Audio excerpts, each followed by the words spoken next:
Chapter 471, Missing Twice. Gufei picked up that piece of paper and, with one glance, identified it as a tailoring pattern. This was something a crafting profession would need to learn in order to craft a piece of equipment. That was the key difference between the Poncho who had conceptualized himself and such equipment crafted by the system's specifications. Something he made would only be classified as a cosmetic item, while the stuff he tailored using the tailoring pattern would be associated with the game and would, thus, contain traits and stats. Chu was over the moon when Gufei informed him of the acquisition of this tailoring pattern, and once he confirmed that it was indeed what he was looking for, Chu, temporarily forgetting the pain from recently losing a level, gratified Gufei. Placing the tailoring pattern into his dimensional pocket, Gufei was ready to leave this dump. When he passed by a broken window as he turned around, he happened to look out from it, and what he saw caused him to chortle involuntarily. Through the broken window,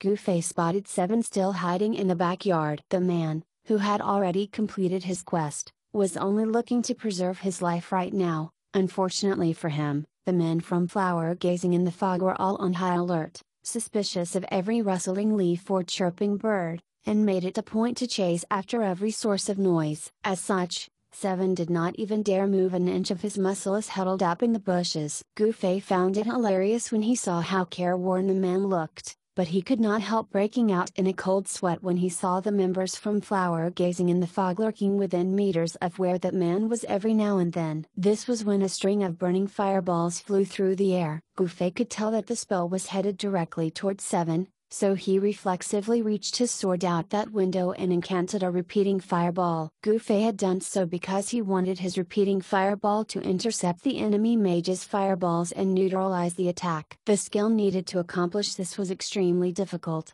and Gufei was not entirely confident that he would succeed. Furthermore, his release of the repeating fireball was a little delayed. He seldom used this particular spell on a daily basis, so he was particularly unsure of how long the delay to this spell release went for, and ultimately made this error upon casting. The repeating fireball brushed the tail end of the fireballs even as it continued to sail towards Seven, who was still lying on the ground unaware of the impending danger. There was no way Gufei could alert the man, so all he could do was watch. Unexpectedly, just as those fireballs looked as if they were about to hit Seven, they suddenly exploded midair. Gufei was overjoyed, recognizing that the spell had reached its maximum distance. A spell was different from an arrow in that the latter would be subjected to the laws of physics and drop off over time, while the former would disappear the moment they traveled to their maximum distance. Because repeating fireball would have an explosion effect upon connecting with its target,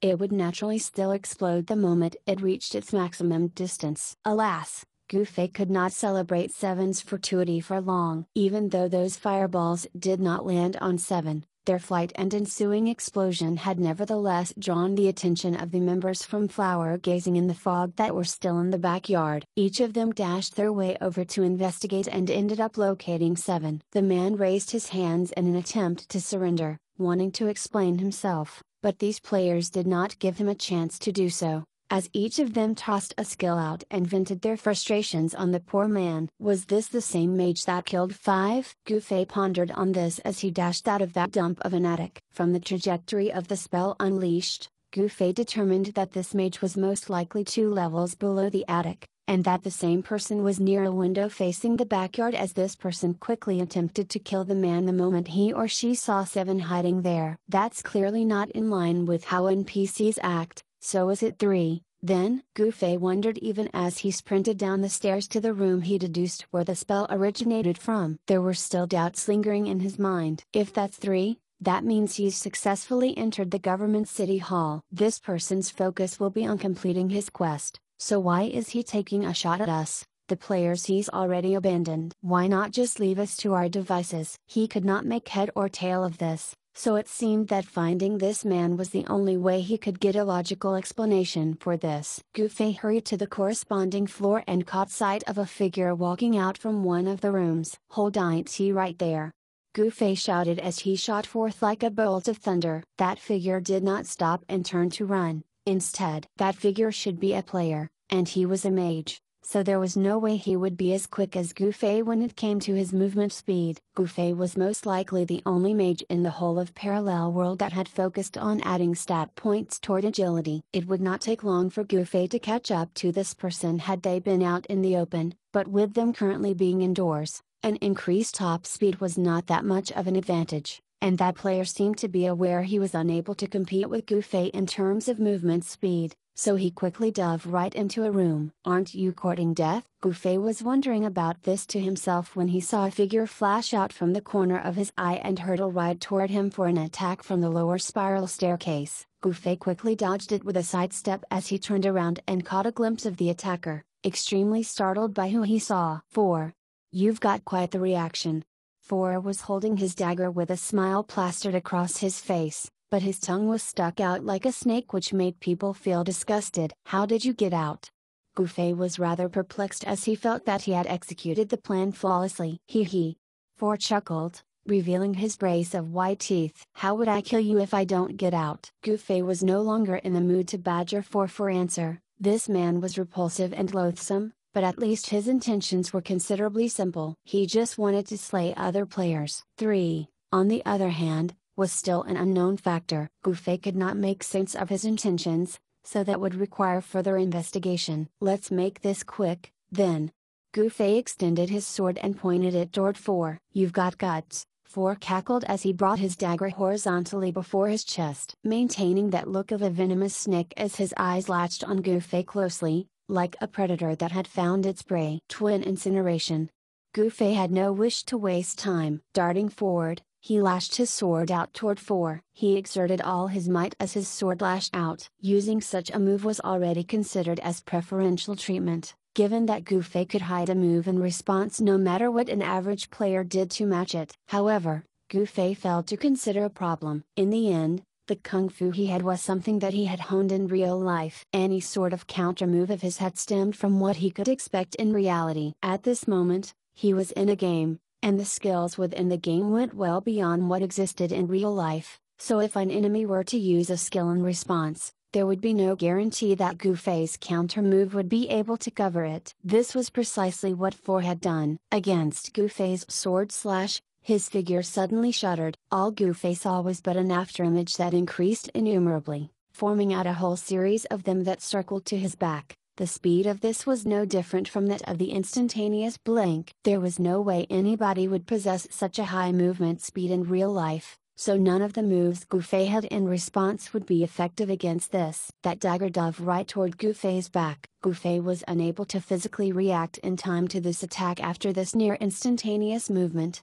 as there was still a limit to what he could humanly do. However, Four's attack struck nothing but thin air. This was because Gufei also possessed a skill that went well beyond what was humanly possible, blink. So it really was blink? Four was staring right at Gufei standing 5 meters away, who had now turned around to face the thief, after that attack of his failed. Shadow step? There sure are all sorts of mysterious skills in Parallel World, Gufei responded. "How did you know?" Four was in shock. "Why would I be unaware of the skill that your dagger grants?" Gufei chuckled. "Appraisal skill? That's impossible."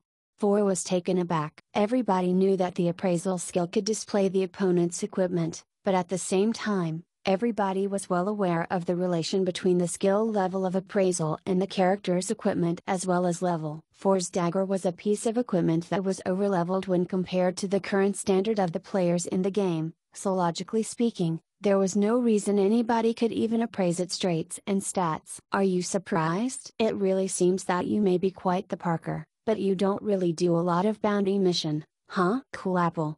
Gufei called out his name. "You even managed to appraise my name?"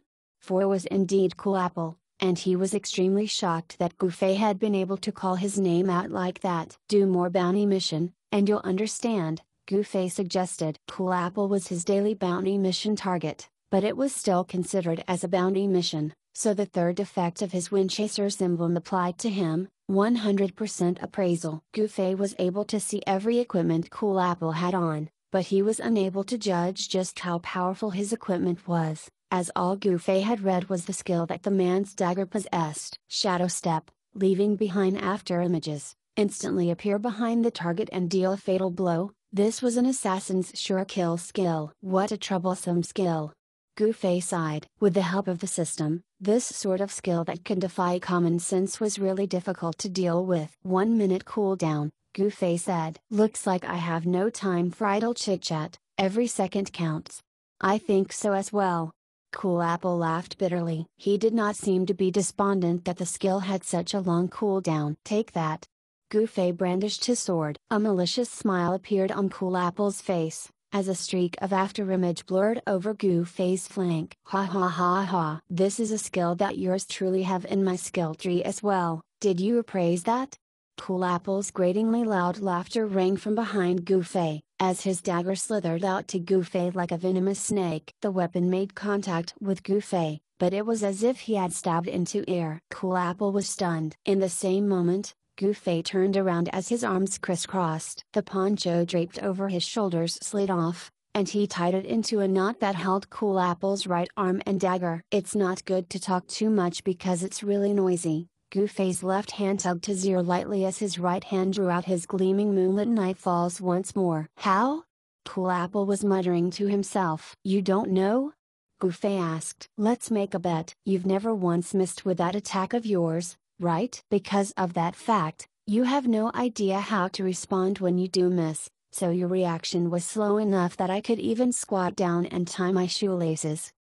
The first time you miss, your reaction will be slow, but if you're still as slow the second time around. He. Gu Fei shook his head and sighed. I don't know what sort of punishment follows this one cut, so you'll just have to find out yourself. Gu Fei's sword lashed out with his twin incineration, turning Cool Apple into a disappearing flash of white light. Turns out I talk too much, too. Lecturing others for no rhyme or reason, what an occupational disease I've contracted. Gu Fei sighed. Chapter 472, revealing the three-man team. Cool Apple was successfully slain by Gu Fei, but the latter had no idea just what sort of penalty would be meted out to the former for being a daily bounty mission target. Would he be sent to prison? He had no idea how long the sentence would last, as the huge amount of information he had gotten from Giordano included Cool Apple's full park history. Yet it did not list what was his current park value. He had no idea how the calculation would work out if that rascal got spirited off to the prison. Gu Fei did not really bother to put too much thought into this matter, as he still had the suspicious three to pursue. He dashed into that room he had seen the man head into. Pushing the door open with a satisfying shove, he saw a man with his face covered standing calmly before him just beside a window. Gu Fei quickly planted himself firmly to the ground, not in any rush to step any closer. Given how calm this person was, could there perhaps be some sort of trap here? He had his hand on the door to keep it open as his eyes searched through the room. Guards. There were plenty of guards in this room. However,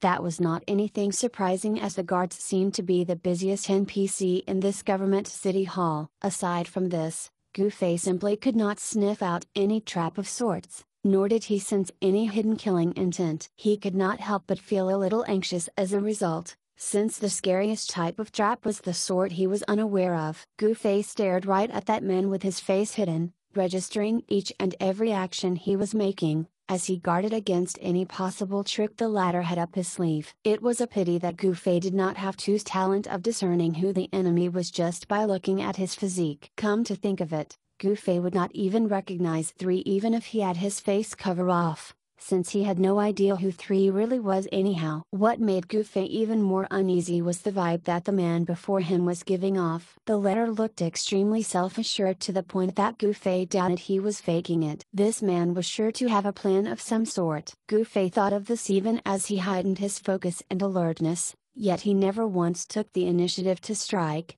for he was afraid that that was precisely the outcome the man was hoping to achieve. Sometimes, in this game, it was not just about equipment and skills but more about knowledge. Instead, the tension in the air mounted, or at least, that was what Gu Fei felt. This went on for quite a while before Gu Fei glanced at the time. Damn, it's only been a minute. He had already come to a decision to take care of this person. If this masked man continued to remain unmoving, Gufei was also confident he would not lose to him in this contest of patience. However, the situation for the opponent seemed to have changed over the course of this minute as he began to lose that calm and composed demeanor from before. This made Gufei a little disappointed, for what he had thought to be a shrewd opponent began to reveal a look of defeat after only a minute. In the end, Gufei felt that he was no longer having a match of wits with this opponent, but was instead just playing with himself. The eyes of this man began to betray his impatience before turning to suspicion as he gazed at the whole lot of guards in the room curiously. Is there something special about these guards? Gufei casually peered over as well,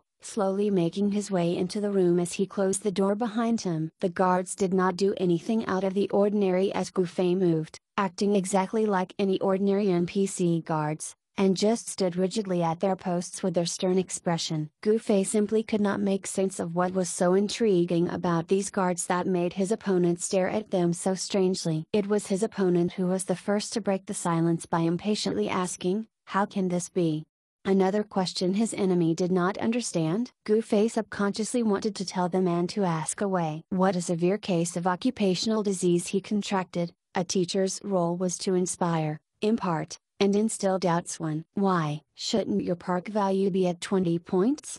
The man continued to wonder. Gufei instantly understood what was going on. It was no wonder this man had entered this room willingly and essentially trapped himself in it. It was now apparent why he had this immeasurable self-confidence despite having been cornered in this room without any escape. This man was indeed not playing the game but knowledge, instead. From the start, he had already witnessed Gufei helping to enter the government city hall by reaching 20 park points. Afterward, he made a mental note of the passage of time and figured that Gufei had dropped 1 park point, which allowed him to run freely in front of these guards. He had ducked into this room in advance precisely because he spotted Cool Apple getting ready to ambush Gufei by the stairs and figured that Gufei would earn a park point after finishing that man off. If Gufei proceeded to chase him into the room, he would instantly be killed off by the guards in the room. It was an intentional, yet untraceable trap. Gufei noted the close shave he had, for he had indeed forgotten all about his park value. Fortunately, Cool Apple happened to be his daily bounty mission target, so that kill did not count toward his park value. If that had not been the case, Gufei glanced at the many guards before his eyes as his heart shuddered. Furthermore, Gufei noticed a particular detail. He turned to regard the man and asked, "Who in the world are you?"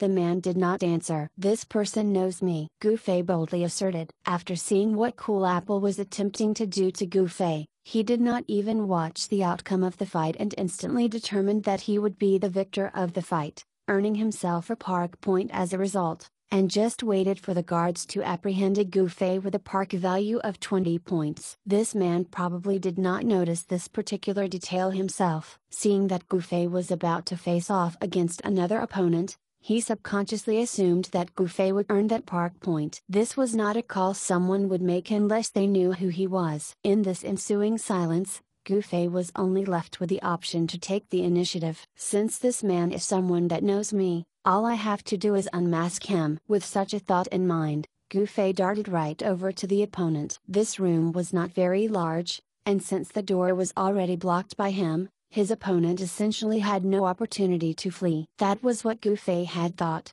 but how was he to know that his opponent would do something entirely unexpected? The man turned around, pushed open the window, and proceeded to leap right out of it. "Fuck, that's some conviction," Gufei cursed. He had not even thought that this person would rather kill himself than let him know who he was. Was it so important for the man to keep his identity hidden? The floor they were now on was even higher than the height of the wall that enclosed the government city hall. A fall from this height was almost a certain death, and even if he were to survive, the players from Flower Gazing in the Fog would not let him live. Gufei hurriedly ran to the window and looked and, instead, found that he was mistaken once again. The man went out the window but did not fall to the ground. It was unknown where that man found a foothold after falling afloor, but he suddenly leapt up and headed right in after breaking a glass window with a kick. Gufei was astonished. He might be unable to differentiate people through their physique, but how could he not discern the utilization of a fighter's skill? Swallow drop kick. That was clearly a fighter's swallow drop kick. He could not help but feel surprised. That was because he was giving chase to the caster of that fireball, Yet the person before him was actually a fighter, so where was that mage earlier? Did he chase the wrong target? Gu Fei did not have the time to ponder over this too much. He quickly hurtled toward the door in a move to head down a floor and resume his chase after that man. In the end,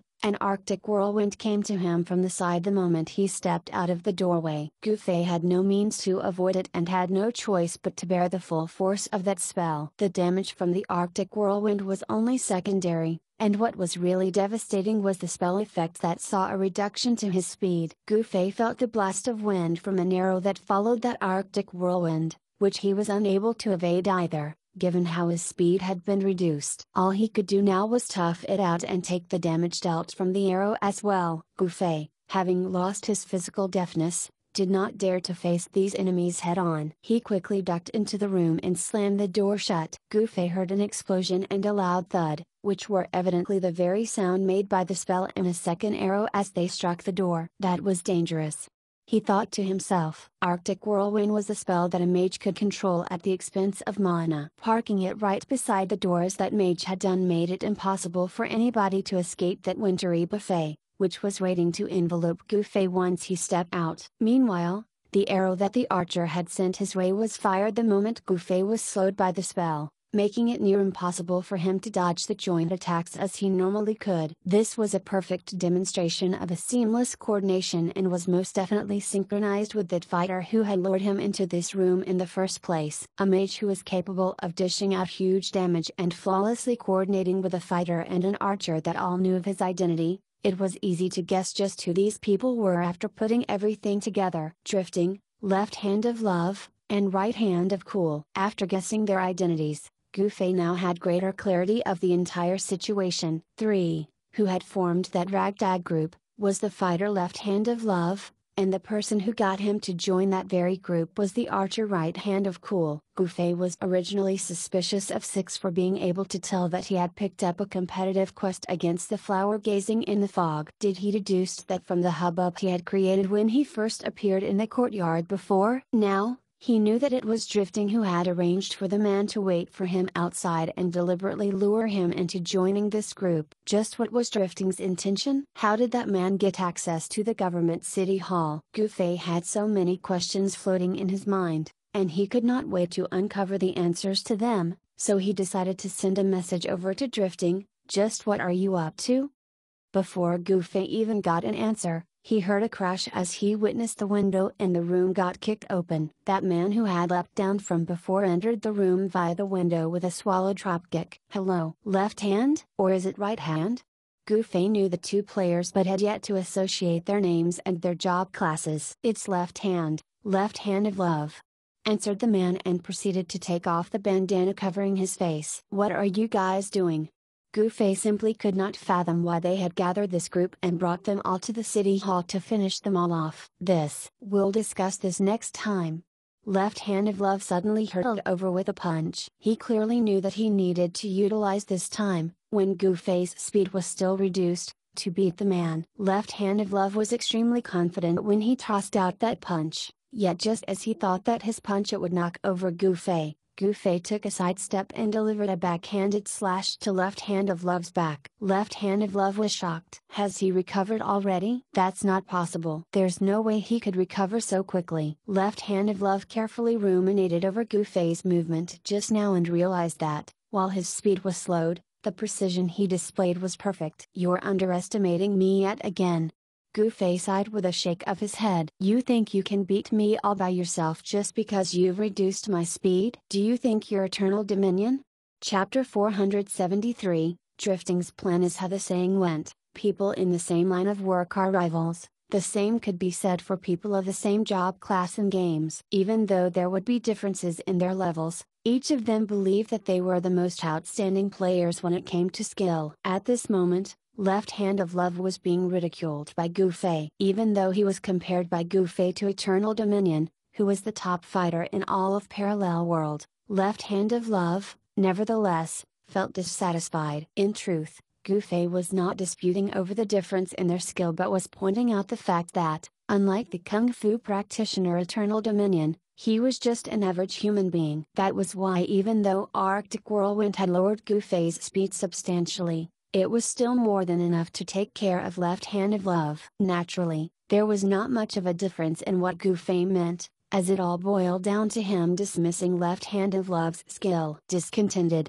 left-handed love turned around to deliver a kick over to Gufei. Facing a normal player that used the in-game skill, was no better than facing an opponent who knew a limited set of moves. So how difficult would this fight really be? Even if the user had a bit of experience in executing these moves, the little changes they made simply could not escape the discerning eyes of the expert Gufei. At this very moment, Gufei, who could clearly make out left-handed love's kick, slightly tilted his head to the side and caused that attack to miss him altogether. Next, Gufei dipped his body and extended one hand out to grab left-handed love's right leg while extending his own leg. He proceeded to unkindly sweep left-handed love's left leg from under him, which was the leg that planted the fighter to the ground. Left-handed love's left leg literally reached a new height as the man flipped backward, falling onto the ground fitfully with his forelimbs pointing to the sky. If Gufei were to take this fight seriously, the man would already be dead with a slash of his twin incineration at the latter's back that first moment. He only stayed his blade because he wanted to show mercy on the account that they were acquainted. As such,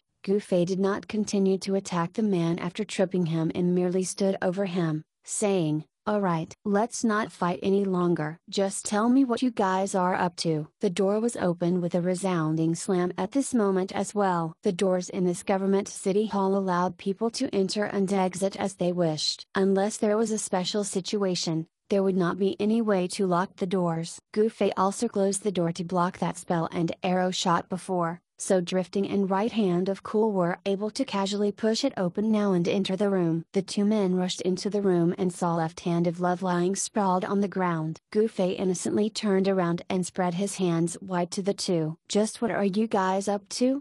Caught between the trio, Gufei did not seem to be in the least bit concerned. Lasting for only a few seconds, the freeze effect's duration was now over. It would be far too potent if it lasted any longer than that. Drifting was naturally all the more aware of how long his spell effect would last, but he was certain that Gufei was still afflicted by the freeze effect when left-handed love attacked. Seeing that left-handed love had been unceremoniously made to sprawl on the ground like that, was it possible that Gufei had been able to knock down left-handed love even with the freeze effect on him? Drifting took a sharp intake of breath. It turned out that it was not just strangers who underestimated Gufei. Drifting had initially thought that he had a good grasp of this man's prowess, but who would have guessed he was still mistaken? Was there even a limit to this man's strength? Gufei had backed himself to a wall and was now standing on a spot convenient for him to send out a slash to any of the three men. He beamed. "Speak, why is everyone tongue-tied?"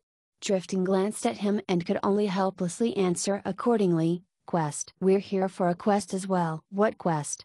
Gufei asked. "Just a normal quest. It's incomparable to what you're boldly attempting to do, which is to assassinate the captain of the NPC guards, Giordano," Drifting answered. "But to intentionally turn so many others into cannon fodders for you, isn't that a little too despicable?"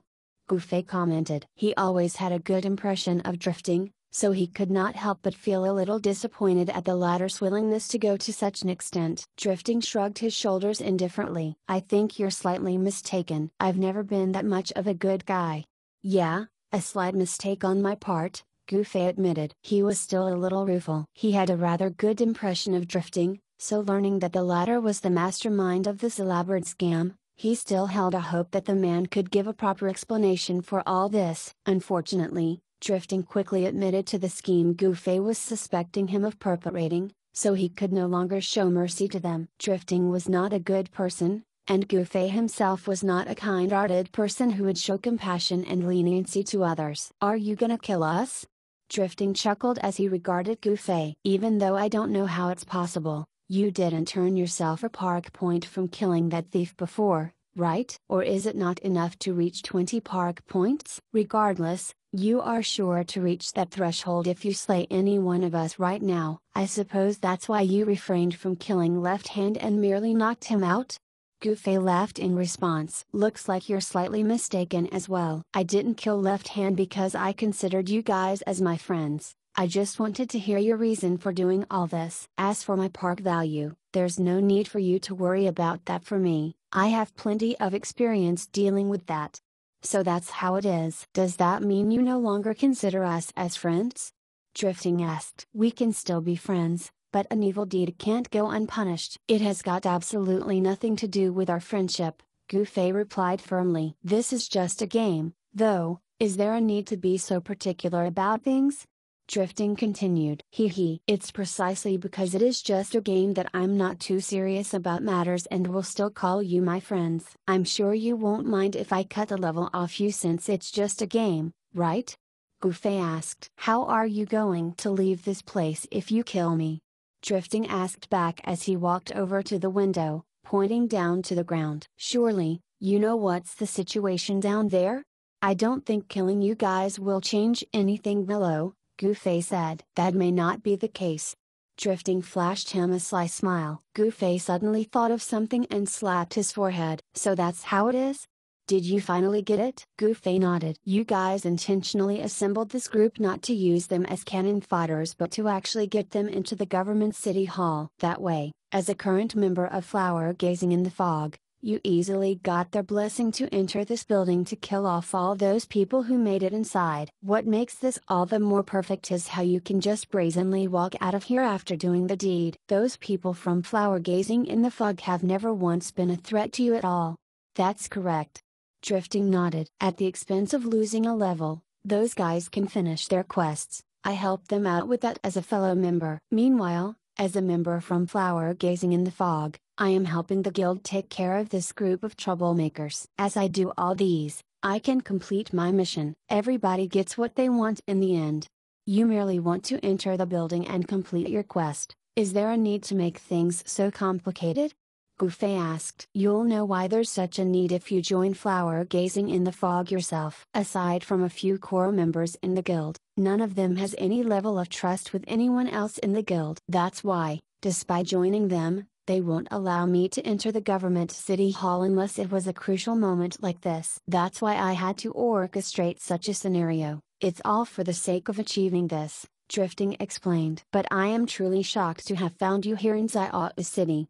Drifting suddenly laughed. Without you, breaking into the city hall might not be this easy at all.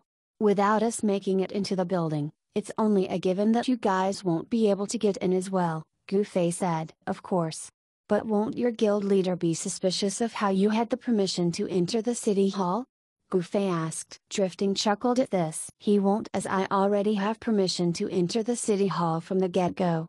Drifting pointed to the emblem pinned on his chest. This is the special reward I got from completing a quest. After I've managed to travel to 20 different cities, I possess the authorization to enter any government city hall anywhere across Parallel World. Oh, that means left hand and right hand have the same as well, right? Gufei gazed at the chest of the other two men and indeed saw the same emblem on them. Drifting nodded. That's why we don't have trouble finding an opportunity to enter this building at this time. We didn't left and right hand come in with the rest of us? Gufei asked. That is true, but what I said naturally includes the two of them. After we eliminate everybody inside this building, the two can return to their original appearance and won't have any problem leaving the premise with me, Drifting explained. Didn't anybody see either of the two enter the building? Gufei asked. The chaos below is far beyond what you imagined. Just consider how long they've been doing this quest of theirs, for them to suddenly take such a heavy blow thusly, the whole lot of them are all in a frenzy over this matter, Drifting explained. So that's how it is. You've calculated every possible facet of this, huh? Gufei sighed. Everything except for you.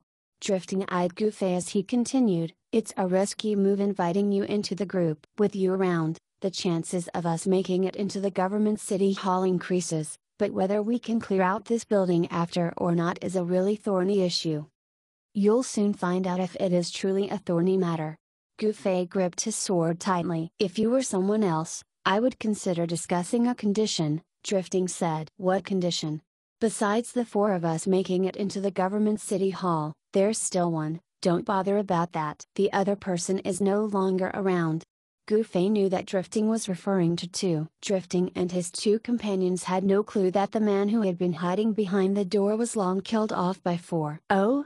Sure enough, Drifting had no idea about this and could only nod. Well, if that's the case, All that remains is justice for the three of us can just walk out and inform the guild that we eliminated all those that had entered. Perhaps, they won't believe us right away and continue to guard the place, but as long as you are patient enough, they'll eventually leave, and given your capabilities, I doubt you'll have any trouble escaping. But I have a feeling that you won't come to a compromise on this, Drifting said. That's right, Goofy affirmed. I am a very short-sighted person that lacks foresight and won't bother thinking too much about things. All I want to do now is teach you three a lesson. I guess I'll consider the problem of escaping at a later time. Well, if that's the case.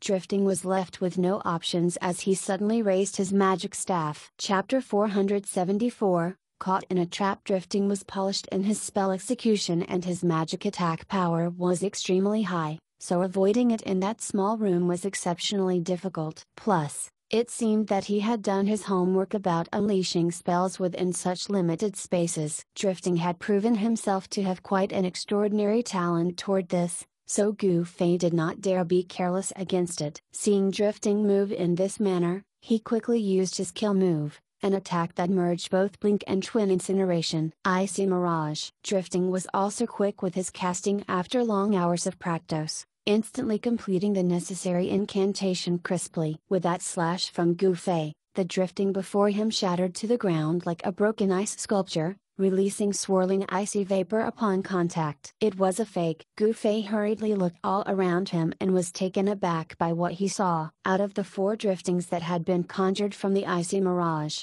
1 was shattered by Goofy, 2 were in the opposite corners of the room, and 1 was currently floating outside the window. Furthermore, it was this Drifting floating outside that was waving his hand to Goofy. I'm gonna take my leave first, Miles bro.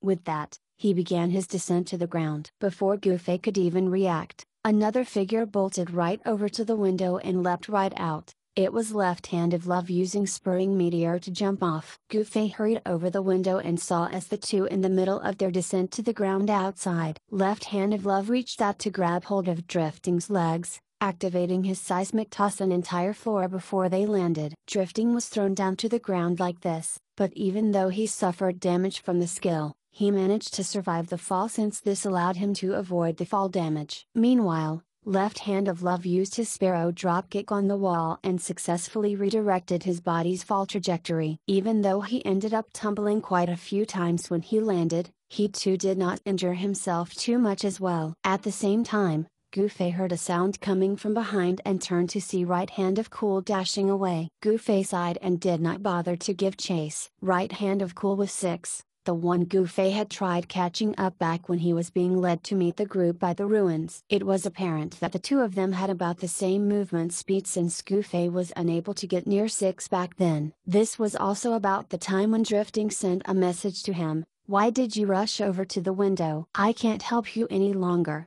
Goofy laughed coldly. He knew what Drifting meant was that since he ran to the window, the people below had already spotted him and Drifting could no longer cover for him. While what he had said made sense, was it not human nature for Goofy to head over to take a look after seeing the two of them leap out a window like that? Drifting could not have failed to expect this, given how well thought out Drifting's plan was. That man was clearly aware that facing off against Goofy was unideal, which led him and his companion to turn tail and flee. Blaming Goofy for being ignorant was just being injurious. Goofy did not bother to reply. Yet another message soon followed. I am rather curious to see how you're gonna escape from this, however, so I'll be waiting here in the courtyard to watch your performance.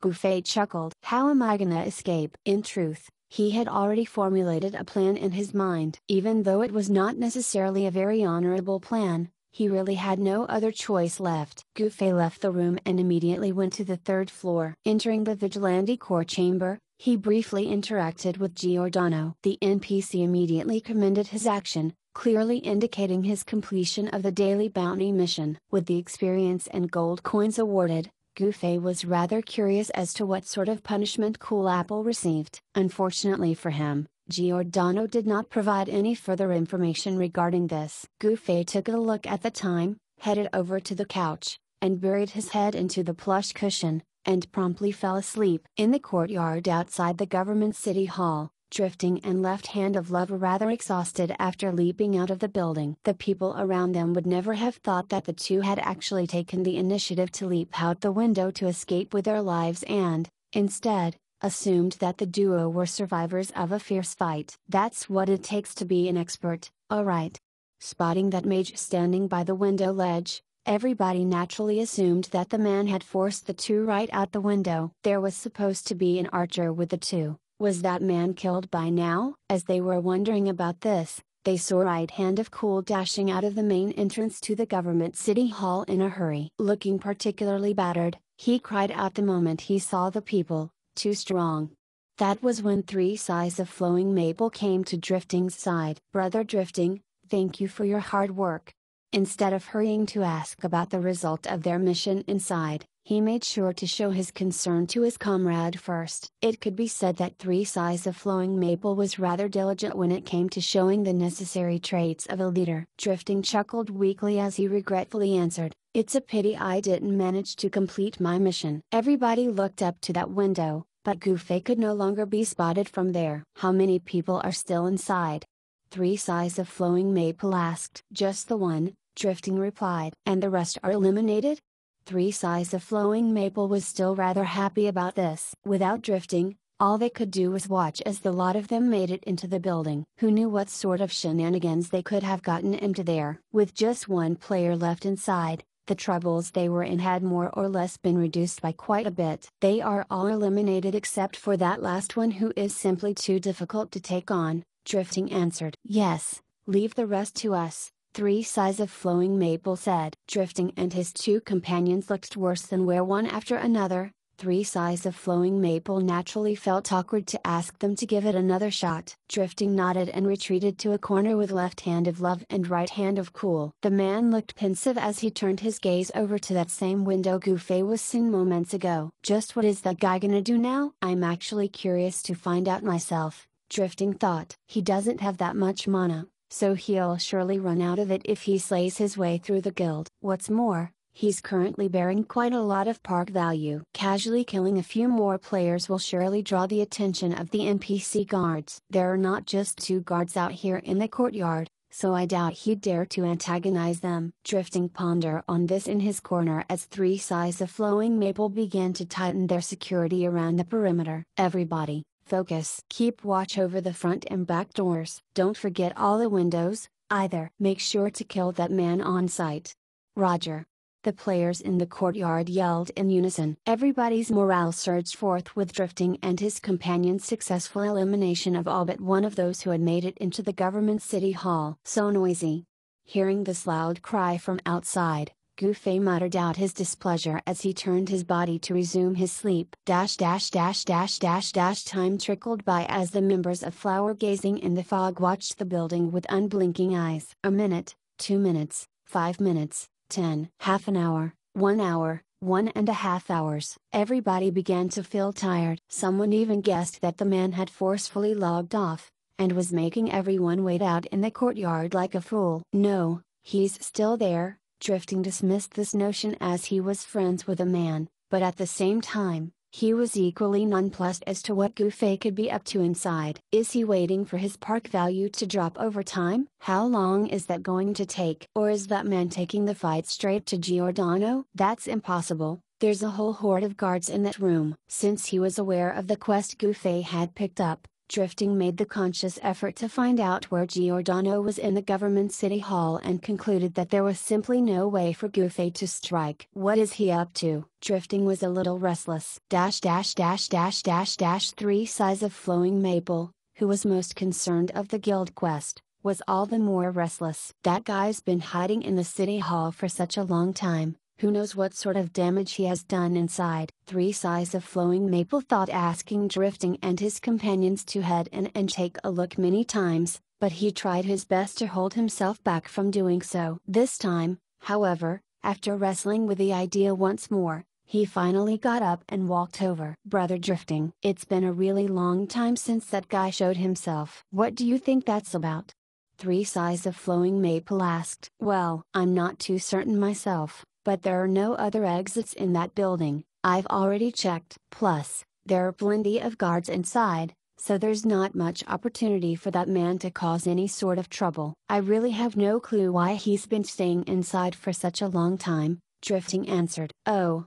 What Drifting had said helped alleviate most of 3 sighs of flowing maple stouts, since he was indeed rather worried that Goofy would be preparing to blow the entire building up from the inside. Everybody's really anxious since man has yet to come out even now. Do the 3 of you, who have permission to enter the building, mind taking a look once more?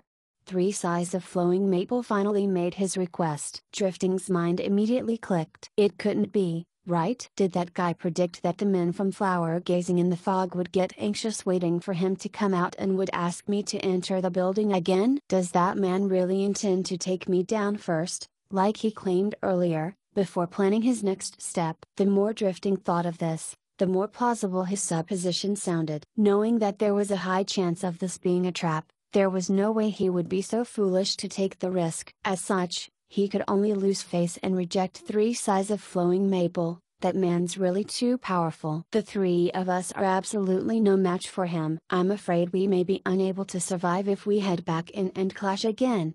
If that's the case, we'll just have to think of another solution. 3 sighs of flowing maple chuckled lightly as he left. He was of course unhappy with this. While it was normal for humans to be selfish, he was nevertheless hoping that his members would have a degree of selflessness when it came to sacrificing themselves for the sake of the guild. This was trait that Drifting did not demonstrate. No matter how high their levels are, there's still a limit to the help these people will give the guild. 3 sighs of flowing maple sighed as he thought of this. Thus, the wait continued. There was already a discussion brewing privately among the guild members. It had already been so long. If the man truly really wished to ruin their quest, the deed would have been done by now. What use was there for them to camp out here, waiting like fools aside from enacting retribution? The core members of the guild 3 sighs of flowing maple was leading quickly came forth and reassured the crowd. They reminded every member of the importance for the guild to guard against such arrogance and to be grounded in hard work and rigor. This was done to make sure that everybody adhered to the core policy of the guild's development and continued to patiently stand guard. 3 sighs of flowing maple made sure to point out that their enemy was currently playing a game of cat and mouse with them and was intentionally dragging the time out so as to lull their senses, disarm them of their greatest weapon, and make use of this opportunity to sow discord among them. That was why the foe they were facing this time around was not the enemy but, rather, themselves. As long as they were able to eliminate this distraction within them and devote themselves to the task at hand, victory was anything but assured. 3 sighs of flowing maple's speech evoked a strong response from the men. As they all bellowed, the members from flower gazing in the fog each expressed their resolve to stay by their allocated position until they logged off. Time continued to pass as the sun in the sky slowly went west. At the moment, it was already afternoon in game. Suddenly, a dull thud broke the silence, and the doors of the government city hall opened. After waiting for almost 3 hours, was it finally time for them to see fruition to their efforts? Chapter 475, Hostage Situation. The silence in the courtyard was disrupted by the doors opening. Everybody moved when they heard this sound, their weapons all aimed toward the government city hall. Even those handful of melee players standing right by the entrance raised their weapons, ready to strike. However, everybody soon went rigid as the man who had come out was none other than their quest giver, Giordano. Nobody dared to delay this esteemed man, and every player consciously made way for Giordano. Having been guarding this courtyard for so long, they were all very familiar with the route that this revered Giordano would take. However, right behind this NPC was another figure. Goofy was beaming as he followed Giordano in step. The crowd clamored and was just about to attack but saw Goofy lift his hand. Soon, the blade of his moonlit nightfalls was leveled beside the NPC. "Everyone, stay your hand!" they heard Goofy shout. While everyone was momentarily shocked, they suddenly heard their guild leader 3 sighs of flowing maple order across the guild channel, "Don't move." To think that this scoundrel would actually do this. How truly despicable. As 3 sighs of flowing maple gave the command to halt, he was grinding his teeth hard inwardly. He had a strong wish to just tear Goofy into pieces, but he could hear himself repeating a line in his mind: "Got to properly consider the entire situation, A lack of forbearance in small matters may very well end up upsetting the bigger picture. Giordano did not seem to be bothered by the current situation, as it continued to walk forward at his own pace. Gouffet was right beside it. His sword was leveled against the NPC. His hand was steady and the blade was really close to Giordano. Retreat. Gouffet reminded the lot of players watching with a pained expression below the stairs. At this moment, everyone was fully aware just what was at stake with Gouffet's action. What sort of punishment would they receive if their quest giver was attacked? This was something they did not wish to even imagine. It was through this very opportunity that Gouffet planned to use the NPC as a hostage. This was an unprecedented hostage situation. The hostage itself did not seem to be aware of its current circumstance, not even resisting or coordinating as it continued on its route without a whit of care to the world. Meanwhile, the kidnapper's life was not in the least bit of danger. He lazily lifted that sword of his and maintained his distance with Giordano. All it would take was a tilt of the blade, and it would be considered as an attack. The courtyard became quiet once more. No one dared to act rashly. They all stared dumbfoundedly at Gouffet and Giordano as the two continued on their way together. The shuffling sound of their footsteps was particularly grating to everybody's ears. Juxtaposed against the silence pervading the courtyard, flower gazing in the fog's gill channel was ablaze with activity. Everyone was zealously condemning Gouffet's shamelessness as they immediately tried to think of possible ways to deal with the situation, with only a few of their suggestions being viable. Archers, snipe and stealthed thieves creeping close. Amid the heated discussion, the thieves and archers each volunteered to do the deed with great enthusiasm, but the final decision nevertheless lay with Three Sighs of Flowing Maple. Three Sighs of Flowing Maple's face was black with anger, but he was unable to come to a decision as well. This was entirely because Gouffet was too close to Giordano and he did not need to kill the NPC, just the slightest touch would probably do, to void them of the guild quest entirely. Such an easy act on his part made it that much more difficult for them to mount a rescue. Be it a snipe from a distance or closing in with stealth, either option was extremely risky. Three Sighs of Flowing Maple had managed to get through that initial impulse of launching an attack in retaliation to Gouffet's shameless deed and was now calmly contemplating the matter. There was no need to take this risk, since killing the man right now was purely for the sake of vengeance and would not benefit the guild. To the guild as a whole, it was the completion of the quest that mattered most. This was precisely the time when Giordano would appear to announce the quest progress. That band of men had caused quite the scene today, so there was no telling how much the completion progress had fallen as a result. If it had dropped to 0, then there would be no need for them to be concerned with Gouffet's threat. With such a thought in mind, Three Sighs of Flowing Maple made the final decision of not ordering his men to attack. Instead, he allowed his fellow guild members to rationally make way for the pair and even made sure to clear the whole bunch of players that were standing in the way on the path toward the gates of the courtyard. Gouffet managed to save himself the trouble at this. The route Giordano would take was not something he could influence, so he would have to travel a short distance from the main entrance. Gouffet had originally thought that he would have to threaten these men from flower gazing in the fog into making way for him at this point, but it seemed that they had already expected this and, instead, voluntarily cleared the path for him. As such, he no longer had to expend his breath by speaking further. Guild leader Flowing Maple sure keeps his eyes on the bigger picture. Ha ha ha. Gouffet playfully laughed it off the moment Three Sighs of Flowing Maple and several of his men entered his vision. This laughter was rather forced since he was not particularly pleased with what he was currently doing despite it being able to contain the members of flower gazing in the fog so thoroughly within their ranks. Three Sighs of Flowing Maple was of course unable to laugh at this matter as he calmly said, "We're all prioritizing the quest, that's all." Long live comprehension, long live comprehension. Gouffet mockingly praised. Three Sighs of Flowing Maple's eyes glowed but did not reply to the man. At the moment, he was already at the spot where Giordano would halt halfway during its route and inform the players of their completion progress. Meanwhile, Gouffet, who had already selected the route he was going to escape through, did not discover anything suspicious about the path. "In that case, I'll take my leave," Gouffet said. Three Sighs of Flowing Maple was mute. He had no wish to see Gufei ever again. Gufei took a deep breath and sighed. He had no ill intent toward Three Sighs of Flowing Maple or anyone from flower gazing in the fog. It was only how the quests were sequenced that pitted both sides against one another. More importantly, the quest that Gufei had, in Brother Assist and the other words, was something that he had made up for himself. Gufei could not help but feel a little remorseful inside with his quest affecting the guild quest that all these men had put so much effort into completing. What made him even more remorseful was that he had nothing to show after all this mess. That meant that if he really intended to continue with this, he would have to come back and stir things up once more,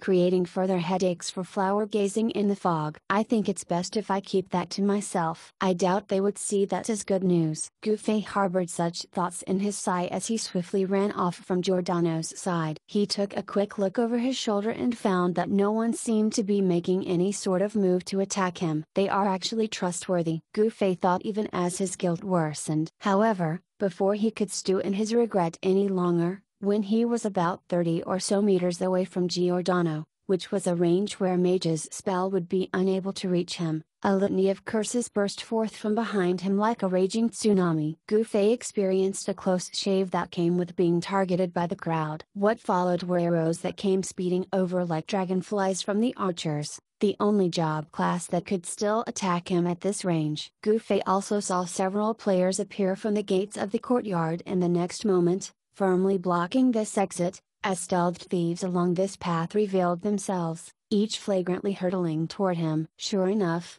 things are not gonna be that simple.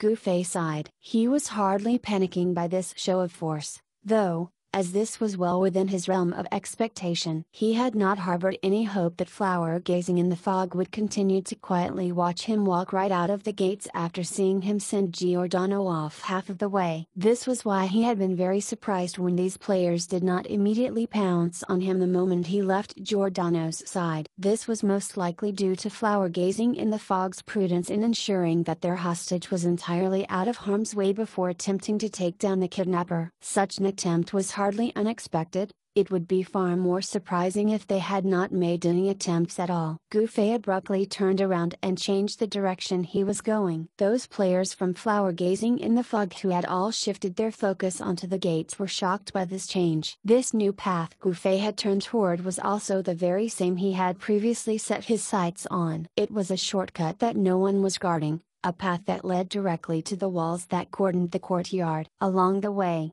he came across 3 thieves obstructing his escape. He did not kill these men. Instead, he did a feint and relied on some fancy footwork to get away from them. By the time these thieves turned around to give chase, none of them was able to catch up to Gufei as they were too average to possess the movement speed to match his. Gufei's grappling hook was already in his hands before he even got to the wall, and a single throw was all he needed to snag the top of the wall securely. With a running leap, Gufei's feet found purchase on the vertical wall and began his ascent. He nimbly made his way up and had soon cleared 5 meters in the blink of an eye. Furthermore, he collected this rope of his even as he continued his climb, so those thieves hot on his heels could only raise their heads and sigh. Archers were the only ones who could threaten Gufei, since climbing and dodging incoming arrows was not a particularly simple affair even for him. By the time he successfully made it up the wall, he had already taken 2 direct shots. There ain't a lot of experts here. Gufei noted the damage he received from these 2 shots and was relieved. The damage for these 2 arrows was nowhere near the sort that a powerful expert like Royal Godcall could dish out. Pulling both arrows out and throwing them off the wall, Gufei turned to the other side and leapt off. He used his blink to land safely on the ground, dive into the fog, and successfully made his escape. Nobody from flower gazing in the fog sought to continue their chase. This was because 3 Sighs of Flowing Maple had already concluded the exchange with Giordano. He received quite the shock when he saw that, even though the completion progress of his guild's quest had dipped, this decrease was a lot less than what he had originally predicted. After this huge debacle, 3 Sighs of Flowing Maple would not have been surprised to see their completion progress reduced to 0. So he was rather happy to have received such an outcome. Instead, their completion progress had only dropped by 5%. Everyone was equally satisfied once 3 Size of Flowing Maple announced it to the guild. It's only 5%. That's not a lot. I thought we'd lose it all. There were plenty of them who shared this sentiment, so they were all delighted at this conclusion. Looks like we've been a little too anxious. Someone said, those guys were not here to cause trouble, after all. They were probably really in here for some quests. Another added, still, we've lost 5%. Perhaps, we would not have lost anything if we had just allowed them to do their quest in peace. But who could even verify their claims? It's really hard to tell a man's true intentions. The discussion that ensued got deep. Meanwhile, 3 Size of Flowing Maple was knitting his eyebrows. That was because he had found out from drifting that the person whom they had difficulty dealing with would surely return, and the quest he had was sure to devastate flower gazing in the fog. Assassinating Giordano. Chapter 476, Taking Precautions. 3 Size of Flowing Maple was holding Goofy in high regard right now. That man had the prowess, means, and guts. Even though he was just one man, he was also an extremely difficult opponent to contend fault with. However, when 3 Size of Flowing Maple announced this particular news to the rest of the guild, it, instead, stirred many of his men into declaring that they would show that mage a thing or two if he so much as showed his face around the courtyard again. This reaction had 3 Size of Flowing Maple sighing. Sure enough, everyone playing games would have such a lively response. There was no place for the peaceful mentality of dealing with less trouble in MMOs like this. That man is truly difficult to handle, so please take care not to underestimate the man despite him being alone. 3 Size of Flowing Maple reminded the lot before he began to reassign his men to their posts. Having personally witnessed how easily Goofy climbed over that wall, he ensured that his men were now positioned every 3 paces around the wall, with checkpoints at every 5. This new arrangement made the wall more well-manned than the entrance to the courtyard. Meanwhile, Goofy made his way straight to Scissorhands after departing from the Government City Hall's courtyard to hand over the quest item to him. Scissorhands was naturally filled with gratitude at having completed his quest and expressed his willingness to brave a sea of flames for Goofy on the spot without a hint of hesitation. There's no need for that, Goofy hastily refused. There's a small favor that I wonder if you could help with, though. Please, just say the word, Scissorhands quickly offered. I heard players that picked up the tailoring crafting profession are able to alter the look of a player's equipment after reaching a level of proficiency. Look, I have this belt here, Goofy said as he took out that mark of the wolf that he found extremely lewd looking. Do you think you can help alter this belt? That's very easy. How do you want it done? Scissorhands was glad that he could be of service to his benefactor. The main problem here is this wolf head buckle. I'm uncertain if you can alter it for me. Don't you think this head looks really lewd? Goofy asked. Yes, quite. Scissorhands looked at the style of the belt and was able to immediately analyze what he could do with it from a professional tailor's standpoint. The size of the wolf's head and the girth of the belt as well as its colors are all disproportionate and ill-coordinated. The entire belt itself seems shoddily made. Some people might say that such a design could accentuate the theme of savagery in the item, but I don't think this deliberate sort of design would give off the feeling that they were aiming for. Essentially, it's the creator's lack of artistry and handicraft skill that caused this failure to express the charm of the item, thereby creating a product with such a vague yet contrasting impression. Conceptually speaking, wait a minute. Goofy interrupted Scissorhands as he gingerly asked, are you still speaking Chinese? I don't understand what you've just said, so just tell me if you can do it or not. Goofy said. It is possible to do it, but I'm afraid I can't do it by myself. Scissorhands said. Why is that? Goofy was confused. This belt isn't simply a product of a tailor's work. That wolf head buckle acts as the core component of this entire belt, and it is under the blacksmith crafting profession's expertise. As such, in order to alter this belt, I'll at least need to collaborate with a player that's highly proficient in blacksmithing, Scissorhands explained. Goofy immediately opened his mercenary channel to ask, experts, do any of you have a high proficiency in blacksmithing? Nobody answered, so Goofy repeated his question again. Finally, young Master Han replied, Do you know how stupid that question you're asking is? While there may not be a lot of crafting professions in Parallel World, the content of each is plentiful and each and every one of them are quite difficult to improve in. Players that spend time and effort working on this won't ever be able to reach our current level. If you wish to locate a highly proficient blacksmith, go look for the noobs and don't come looking for my elite mercenaries. Is that so? Goofy was uncertain, so he asked Scissorhands, "What's your level?" 32. It's not easy improving a crafting profession, huh? Yeah, I actually lost another level for this tailoring pattern here, Scissorhands said. Goofy patted his shoulder as he pressed on. Do you know where I can find a highly proficient blacksmith? I do know one personally, but he's not online right now, Scissorhands answered regretfully. Oh, it's fine as long as you know one. I'm not in a rush, anyway. It's about time I log off, too, so you can hold on to that belt for now. I'll come and look for you tomorrow about it. It shouldn't take you too long to alter it, right? Goofy asked. I'll be fine if we have the manpower, since the alteration itself won't take time at all.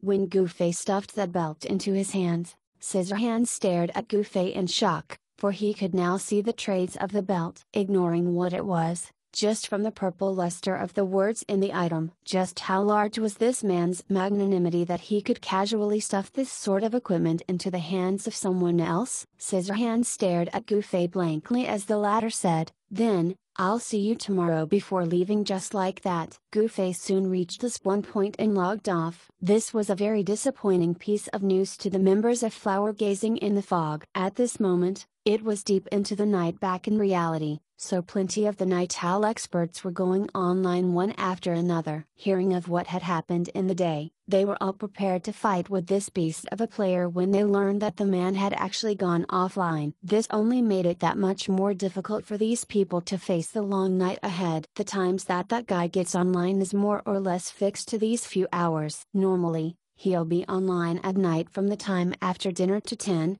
no more than 3 hours in a stretch. Drifting began to elaborate on Goofy's habits to 3 size of flowing maple based on what he knew. This sort of schedule means that he's most probably a working adult. Can that sort of player even be such an expert?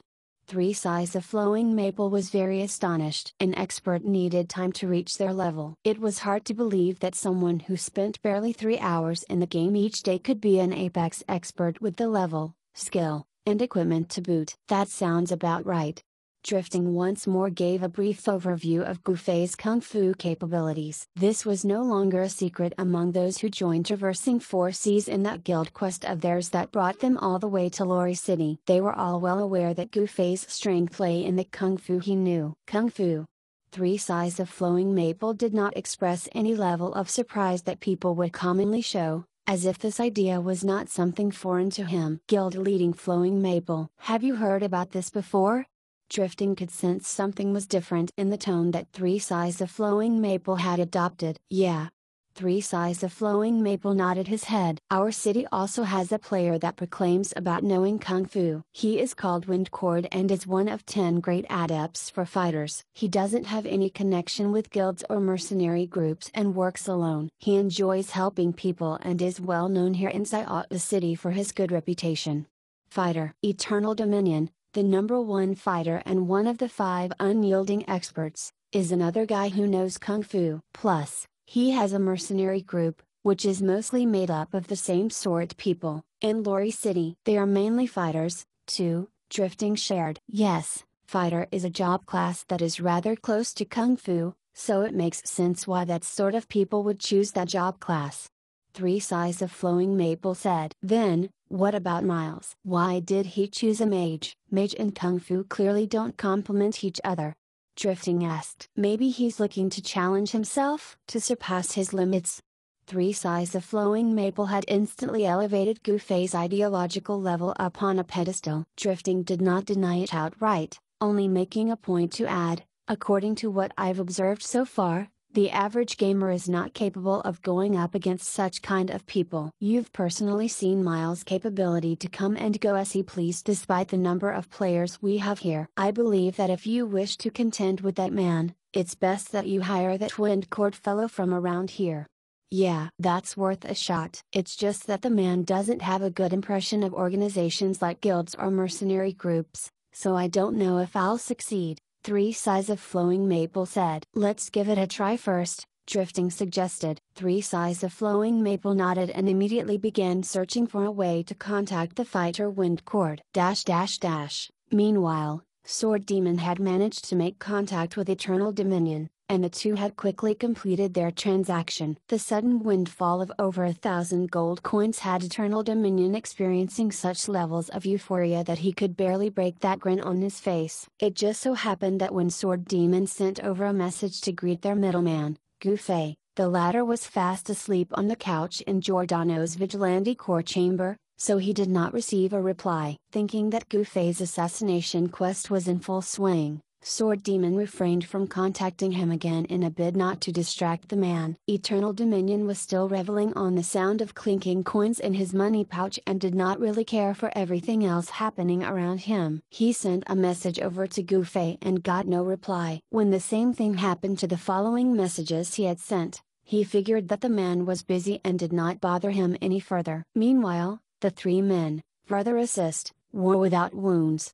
and Royal God Call, had a much more uneventful journey, only encountering a little trouble when they attempted to inquire after that log cabin in the oak forest. Passers-by casually pointed to a stretch of trees whenever they asked about an oak tree forest, as that type of tree was not particularly uncommon in this region. At their wits' end, they sought the help of the boss of this territory, Deep Waters, but for some reason, the man did not seem to be in a good mood and rejected every invitation from them. The 3 had no choice but to blindly wander about the jungle of Linian City, asking any player they met if they had seen any oak forest around, and if there was a little log cabin within said forest, as well as if there was a NPC inside the previously mentioned log cabin. The effort they had spent did not go for naught, as at 3:37 a.m. the 3 men finally managed to locate that oak tree forest in Linian City, where a little wooden log cabin stood and the NPC Gru spotted within. "It's here!"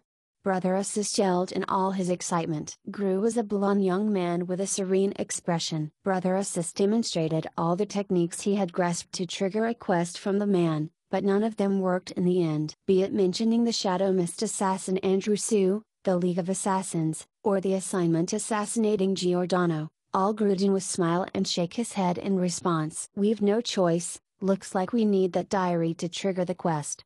Brother Assist sighed. "But Miles isn't online," Royal God Call said. "The next time he'll get online is tomorrow night." War Without Wounds added. "I really wish I were dead." Brother Assist moaned. The long night finally passed, and while this was only considered as an ordinary night and an ordinary day to Gufei, a huge horde of men had actually busied themselves into a mess over that oblivious man. Just on flower gazing in the fogs and alone, they had no fewer than 10 guild meetings in order to discuss how they should deal with that person. Drifting had essentially told them all the information he had on the man. Not only were they aware of just how scary Gufei was, they were even aware of the frightening company he kept. A man by the IGN of Young Master Han formed Young Master's Elite. He gathered renowned MMO experts into that one mercenary group and massacred 80 players with just these 6 men during the mercenary PvP tournament. Chapter 477, A New Lead. Flower gazing in the fog anxiously spent a whole night and day in a trance. 3 Sighs of Flowing Maple made dozens of changes in their defense according to the company Gufei kept until he felt it was flawless. When Drifting announced that Gufei was now online, the entire guild acted as if their nemesis had arrived. Very focused, they raised their vigilance in the government city hall. 3 Sighs of Flowing Maple was glad to have Drifting around at this time, as just informing them of the enemy coming online had saved them plenty of trouble. Meanwhile, Gufei got this feeling that a crowd of people was looking forward to him coming online. Brother Assist, in fact, sent him more than 20 messages despite knowing that he was offline, which only showed how much he was wishing for the man to log on a bit earlier. In the instant that he came online, Brother Assist sent him 3 consecutive messages. "Diary, send it over, quick." He could tell how anxious Brother Assist was from his act of breaking one statement into 3 separate messages. "Did you find it?"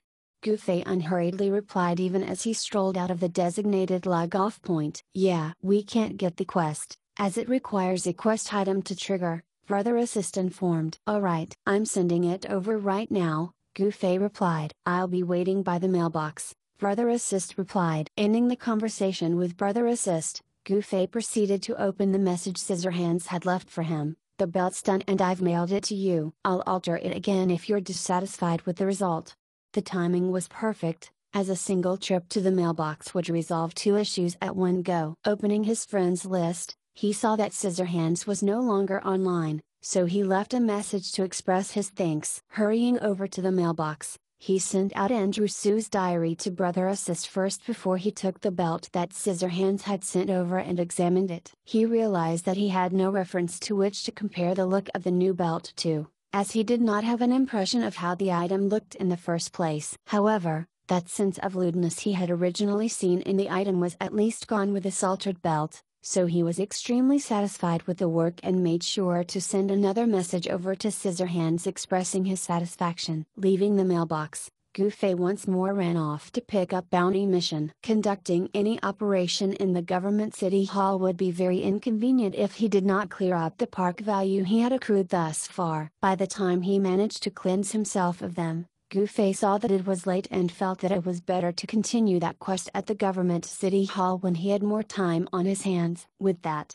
he decided to simply continue doing bounty mission before he logged out. All the pitiful members of Flower Gazing in the Fog had been guarding the courtyard like watchdogs the entire time Gufei was online, yet the man did not even show his face. When Drifting told them that Gufei had logged out, everyone felt as if they had been toyed fault with. Another day and night passed before Gufei logged in again. He first received the resentful complaints of Brother Assist. The man detailed how he had used Andrew Sue's diary before Gru for over 2 hours, stopping short of reading its contents out, yet the NPC remained unmoved. It regarded Brother Assist as placidly as he had before, which only proved one thing: even with the item in hand, there was no quest available. The three men felt rather depressed when they realized that the trip had been for naught. Brother Assist felt that he had lost face now that the analysis he had been brimming with confidence in turned out to be wrong. The three men languished in Linian City, all dispirited,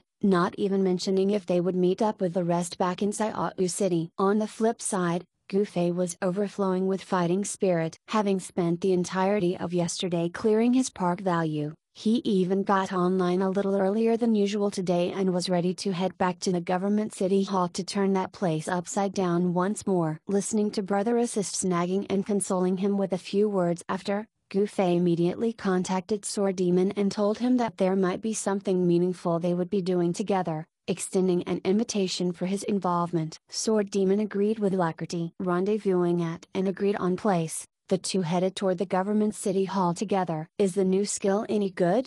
Unless Gufei was compelled to, he was not really bothered to chat through messages. Today was the first time he had asked about this ever since Sword Demon and Eternal Dominion completed their transaction for that skill scroll from before. Without even having to wait for Sword Demon to speak, Gufei already knew the answer from the look of excitement on Sword Demon's face. Did you discover anything new with your quest? Sword Demon asked Gufei. The day before, I actually managed to break into the government city hall with a bunch of other players.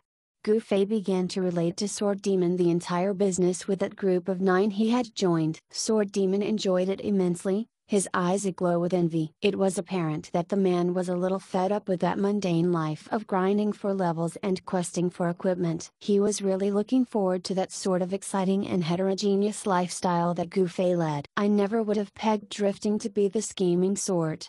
Sword Demon mused after hearing Gufei's story. Yeah. Are you well acquainted with him? Gufei realized that he did not really know much about the man. Sword Demon shook his head and answered, Royal should probably be a lot more familiar with him. Royal? Would he even consider Drifting to be a human being? Gufei asked. Probably not. The two believed they would not learn anything meaningful from a royal god call, considering how the man would immediately disparage and express his disdain whenever Drifting was mentioned. So, did you learn anything new throughout all this? Sword Demon asked. Remember that person, 7, that I spoke of? Gufei asked back. The assassin that's asleep in the backyard? Sword Demon chuckled. Some of the deaths out of the 9 were far more hilarious than tragic. Yup, it's about that assassin he located, Gufei said. How so? A piece of equipment that assassin has on it is very similar to that of the Shadow Mist assassin, Gufei informed. What's that? It's something it has on here. Gufei patted his left arm. There was something there that, if I'm not mistaken, contains the symbol of the League of Assassins, which is mentioned in the diary. Is there really such a thing? Gufei nodded. I recall seeing it on Shadow Mist Assassin's left arm as well. Furthermore, there's a doodle found in his diary that depicted that symbol. What you mean to say is that the sleeping assassin belongs to the same organization as the Shadow Mist Assassin, so there's a good chance that they were sent on the same mission. Sword Demon asked. Gufei nodded. Do you want to wake him up? Perhaps find some sort of breakthrough from him? Sword Demon. I think it's more useful if it remains asleep, replied Gufei. How so? The Shadow Mist Assassin once mentioned in his diary, when an assassin falls asleep, their legs will always point to the location it needs to go, Gufei explained. I remember reading that. Sword Demon exclaimed. So even though this assassin is asleep, that's perfect for us to find out where he wants to go? That's right. I've already taken note of where he's pointing toward, and it's a lone firewood storage shed in the backyard. Perhaps there may be a lead hidden there, Gufei said. Lead? I've already fully grasped Giordano's daily routine in my head. Unfortunately, he never once has a moment where he is alone. Aside from the huge pack of NPC guards beside him, there are also players from flower gazing in the fog outside the city hall. That's why I'm thinking that there may be another special method if anyone is looking to assassinate this person. It's possible that the direction this sleeping assassin is pointing to is where we can find such a method, Gufei surmised. That's a logical analysis. Sword Demon nodded his head subconsciously before he added with an air of severity. If this is not a game. As a game, it is very hard to imagine that someone else's quest target will be related to this assassination that you are doing, Sword Demon said. Most games might not, but I think it's plausible in Parallel World, Gufei said firmly. No matter the case, we gotta try it and find out. If this is true, then we must really change the way we approach this game, Sword Demon expressed thoughtfully. Let's first go pick up that diary from the mailbox. Gufei patted Sword Demon. Retrieving the diary from Brother Assist's mail, Gufei quickly flipped to the doodle that the Shadow Mist assassin had drawn and nodded his head vigorously. I'm right, that's the same symbol. Sword Demon came over to take a look. He shook his head, indicating that he had absolutely no recollection of seeing this symbol on the Shadow Mist assassin. Now, we got to go scale the walls, Gufei said. He was no fool. He had not forgotten that Drifting was the manipulator behind the group of 9 he had joined, so he had no doubt that every member in Flower Gazing in the Fog would be well aware of his quest to assassinate Giordano. Since he dared to target their quest giver, he had no idea just how comprehensive those men had raised their defenses. Gufei and Sword Demon would find this out really soon, though. Over by the courtyard of the government city hall, there were even guards stationed outside the walls. Hiding in the fog, the two realized that the situation was the same all around the compound. Sword Demon sighed. Looks like they have been tormented quite badly by you the last round. Gufei had no choice as well. That's really too much. I can't even climb the walls like this.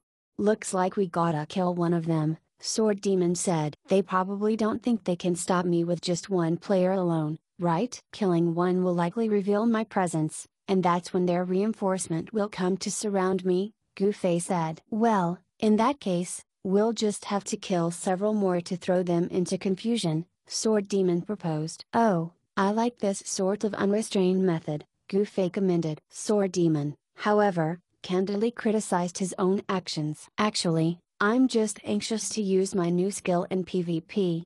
Gufei laughed bitterly. It seemed that the blood of park violence flowed in everyone, and it was only kept in check by the moral values people held. Gufei constantly did bounty mission, while the only reason Sword Demon had thought to act so unrestrainedly this time was just to find himself a reasonable excuse to park. In a sense, everyone was a hypocrite. However, this sort of hypocrisy was necessary if they were to act as carefree and unfettered like Cool Apple. Even the system would be unable to stand by idly against such transgressions and would probably directly order a daily bounty mission in response. Gu Fei had a hunch as to the punishment that man received: loss of level. From what he had overheard yesterday, the 10 great adepts of the thief job class had once more seen a change, as Cool Apple had disappeared from the leaderboard. This was quite a hot topic inside the city. The citizens in the city had long been looking forward to and wishing for the day when this murderer that killed without batting an eyelid would actually get himself killed. Even though the clash between Gu Fei and Cool Apple was part of a bounty mission,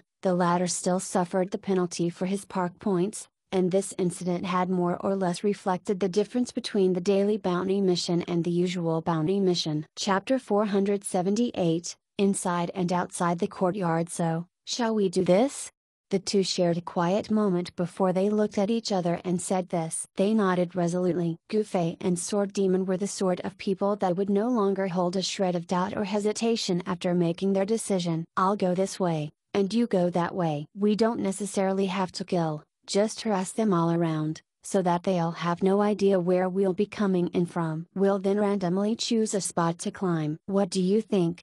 Gu Fei asked Sword Demon. Yeah, that sounds good, Sword Demon agreed. The two began to make their move. This was essentially a huge disaster for these guards stationed beyond the wall. In the eyes of these normal players, forget Gu Fei, even Sword Demon was an expert that they worshipped. On top of all these, Sword Demon had just gotten himself a new skill, Shadow Mist Assault. While it was the Shadow Mist Assassin's drop, even the boss itself had never once used the skill. The skill could be activated with the raise of a wrist, similar to a warrior's charge, instantaneously providing a movement speed and a thrusting force well beyond that which the user possessed. So for a job class like the thief, which already had a very fast movement speed, the end product was something almost too ridiculous. Furthermore, an additional special effect of the skill was that the user could forcefully turn invisible in the process of activating the skill, and the movement speed would not be reduced in the least. Even though this effect would only last for 2 seconds, it was an extremely worthwhile 2 seconds. Imagine what a headache it was for players to deal with an enemy closing in at such a high speed, and then include the fact that the enemy would disappear suddenly as they approached. No one would have any means of defending against that. Even Gu Fei felt it would be really troublesome to deal with when he heard a skill's special effect. Humans were not machines, so they would not be so rigid with their moves. Even Gu Fei was not completely confident he would be able to predict it every time if the attack could be so adaptable. As such, Sword Demon only added to these poor players' nightmares. All they saw was a figure streaking toward them at an extraordinary speed. It was so quick many of them were left without an idea what to do with their limbs. As Sword Demon wanted to learn how to use the skill and work on its skill proficiency, he forcefully activated his 2-second invisibility every time, consecutively attacking 7 players at one go. Out of the 7, 6 did not react at all, while the 7th was only able to protect his face thanks to his condition reflex. Furthermore, what Sword Demon understood of being merciful with his attacks was entirely different from Gu Fei. The MMO expert that he was understood mercy differently. He made sure to use all his strength every time he struck, only stopping short of giving chase for the kill when he realized that they were clearly not up to par. Sword Demon did not have the same practice as Gu Fei, whose ability to control his own damage ensured people would not be dying to his sword. Thus, 5 out of the 7 Sword Demon had assaulted were insta-killed, and out of which, 2 were even warriors. While they were not guardians, it was still an impressive result that sufficiently pointed out how Shadow Mist Assault went well beyond the current level of skills. This sort of devastating power he had demonstrated was evidently well beyond that of Gu Fei's spell damage. Considering how ruinous power the skill held, it was like a rock that created 1,000 waves when cast into water. The guild channel for flower gazing in the fog was already in a state of uproar as messages came pouring in at a speedy rate, the fastest of which belonging to those 2 warriors that got insta-killed. The term insta-killed had always been something warriors would not be associated fault with, so neither of these men could believe that they had actually been done in by a stab of the dagger from a thief. Who's this guy? 3 sighs of Flowing Maple was beside himself with shock. The damage to insta-kill a warrior with a stab was well beyond that which 1,000 Miles Drunk could deal. Where did such a formidable enemy come from? Thief, extremely high damage with a speed to match? Drifting asked these three questions one after another. After receiving a confirmation, he asked the final question, a woman dressed in red really beautiful? The reply was, instead, a man dressed in black really ugly. That's Sword Demon. Drifting swiftly answered, Sword Demon? That Sword Demon? I don't recall you mentioning his damage would be so outrageous when you talked about him yesterday. Three Sighs of Flowing Maple said. Drifting had given them an overview of Sword Demon in a tone that expressed regret and disappointment. It made them feel that this Sword Demon was not as good as he used to be, lacking the air of dominance that he once possessed in the days of past. I'm not too sure myself. He really shouldn't possess such a level of strength. Unless another miracle was visited upon him during this time, Drifting said. Well, in that case, we should. Is he here?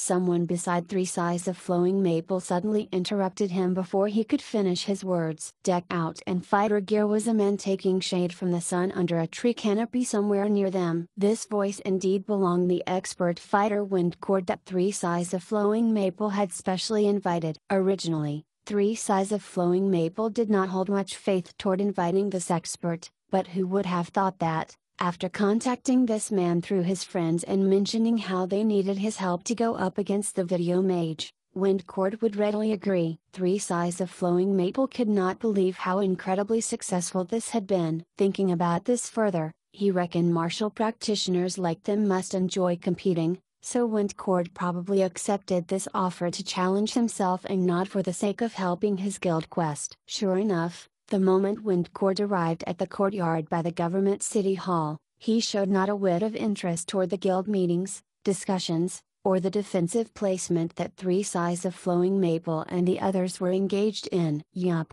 this sure is the place where the sun's position is the best, was the only line that Windcord uttered upon stepping into the government city hall. After which, he lay under the tree and quietly waited for the mage expert to arrive. Three Sighs of Flowing Maple was originally worried that this quirky expert would get impatient after having spent a whole day of yesterday waiting for nothing, but who would have guessed that not only would the man not mind it in the least, the man would still log on in time and resume his position under the tree without another word. Looking at him lie there all lackadaisical, Three Sighs of Flowing Maple was perplexed by this expert that he held high hopes for, wondering if he should overly rely on this person. This person was not in the know of what they had discussed over the guild channel, but he did overhear Three Sighs of Flowing Maple's conversation with Drifting after. He's here, Three Sighs of Flowing Maple affirmed, but he's still outside the courtyard. As they were discussing about Sword Demon, Goofy and Sword Demon also began their harassment, but what the former had done was nowhere as shocking as the latter. I've already messed with 7 players. How about you? Sword Demon sent over a message to Goofy at this moment. 11, answered Goofy. That's quick. Sword Demon exclaimed. He had already done his best to be as efficient as possible, but who would have thought that he would still not be as quick as Goofy? It's much more convenient for me. All I had to do was stand there and show my face and they started howling without even needing me to attack, Goofy explained. Oh. Sword Demon understood. Is it enough? Yeah, that's good. Where shall we meet? Sword Demon randomly chose a set of coordinates as the two began to head over to meet up. At the same time, the members of Flower Gazing in the Fog began to gather at all the spots that had been attacked, not really to mount a defense but merely to give a sense of security to those there. I don't think that this circle of players outside is positioned there for defense, rather, it's formed to alert those people inside of our arrival, Goofy said once they met up. Yeah, that's most likely it. Sword Demon agreed with Goofy's assessment. What next?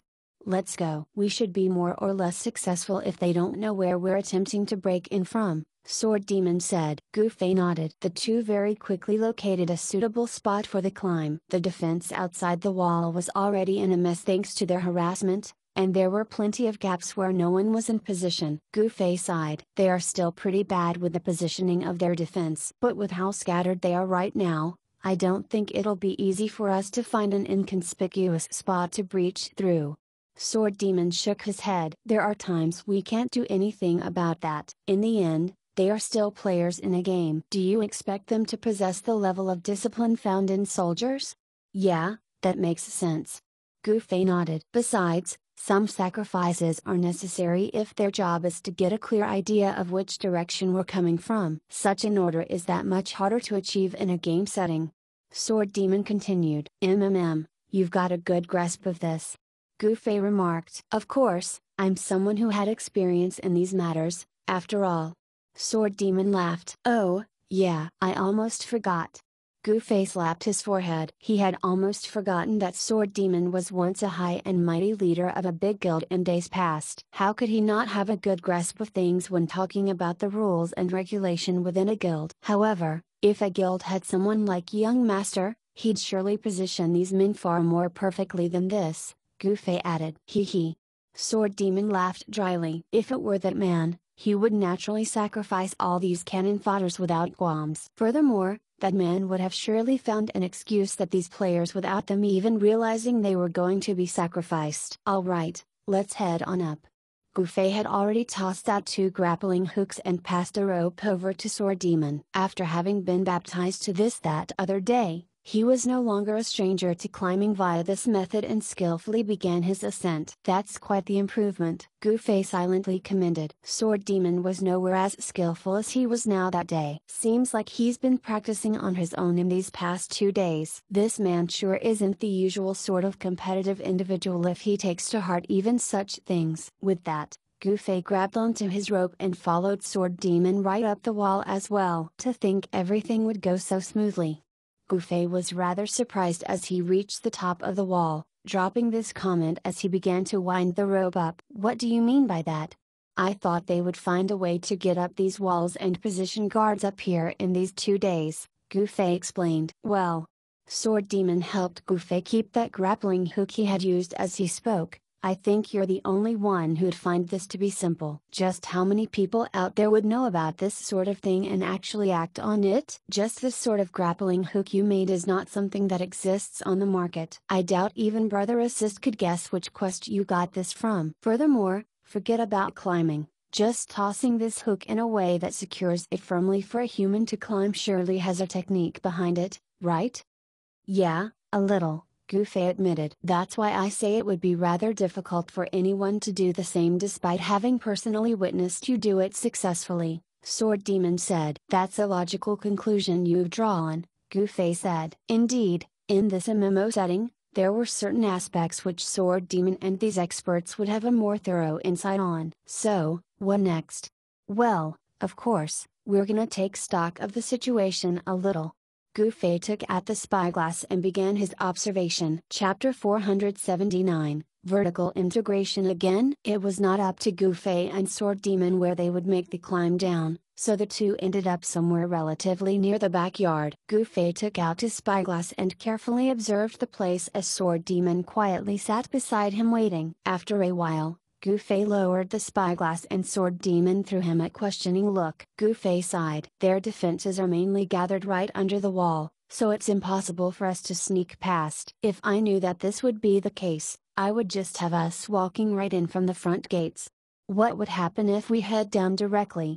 We'll be surrounded and likely drown in the surging mob, Gufei answered. Then, what about that firewood storage shed you mentioned? Can we kill our way in there?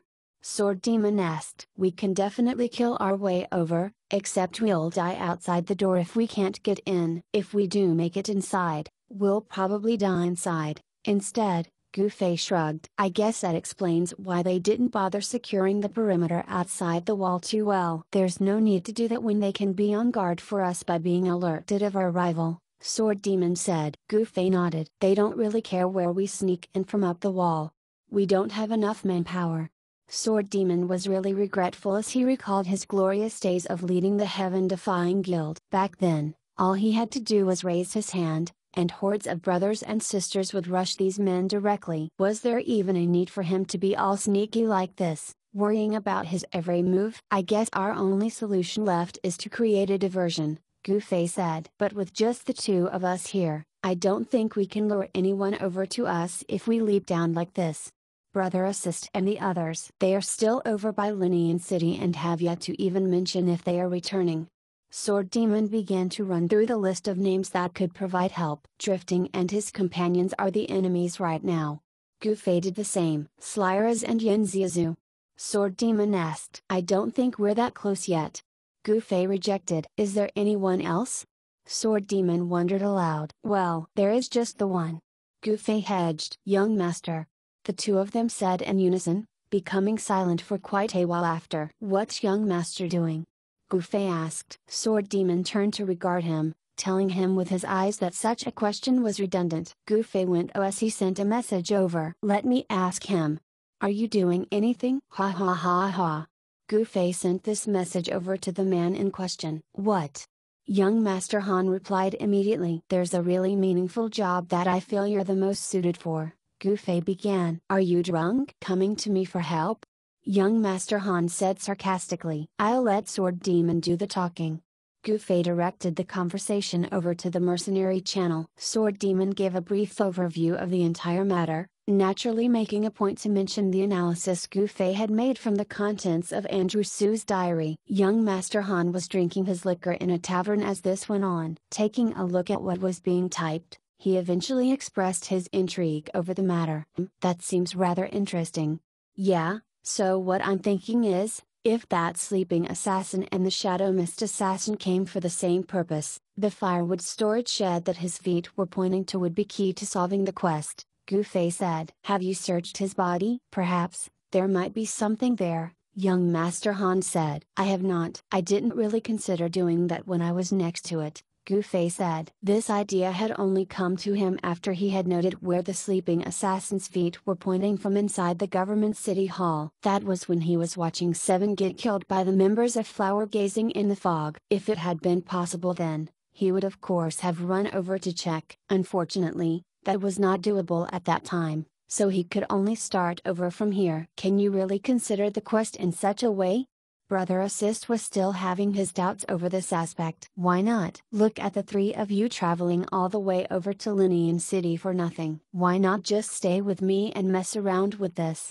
Gufei reasoned. The three got really quiet. Gufei was really insouciant when it came to poking and prodding their raw nerves. What you two need right now is to draw their attention over to another part of the courtyard so that the two of you can investigate the sleeping assassin and the firewood shed, right?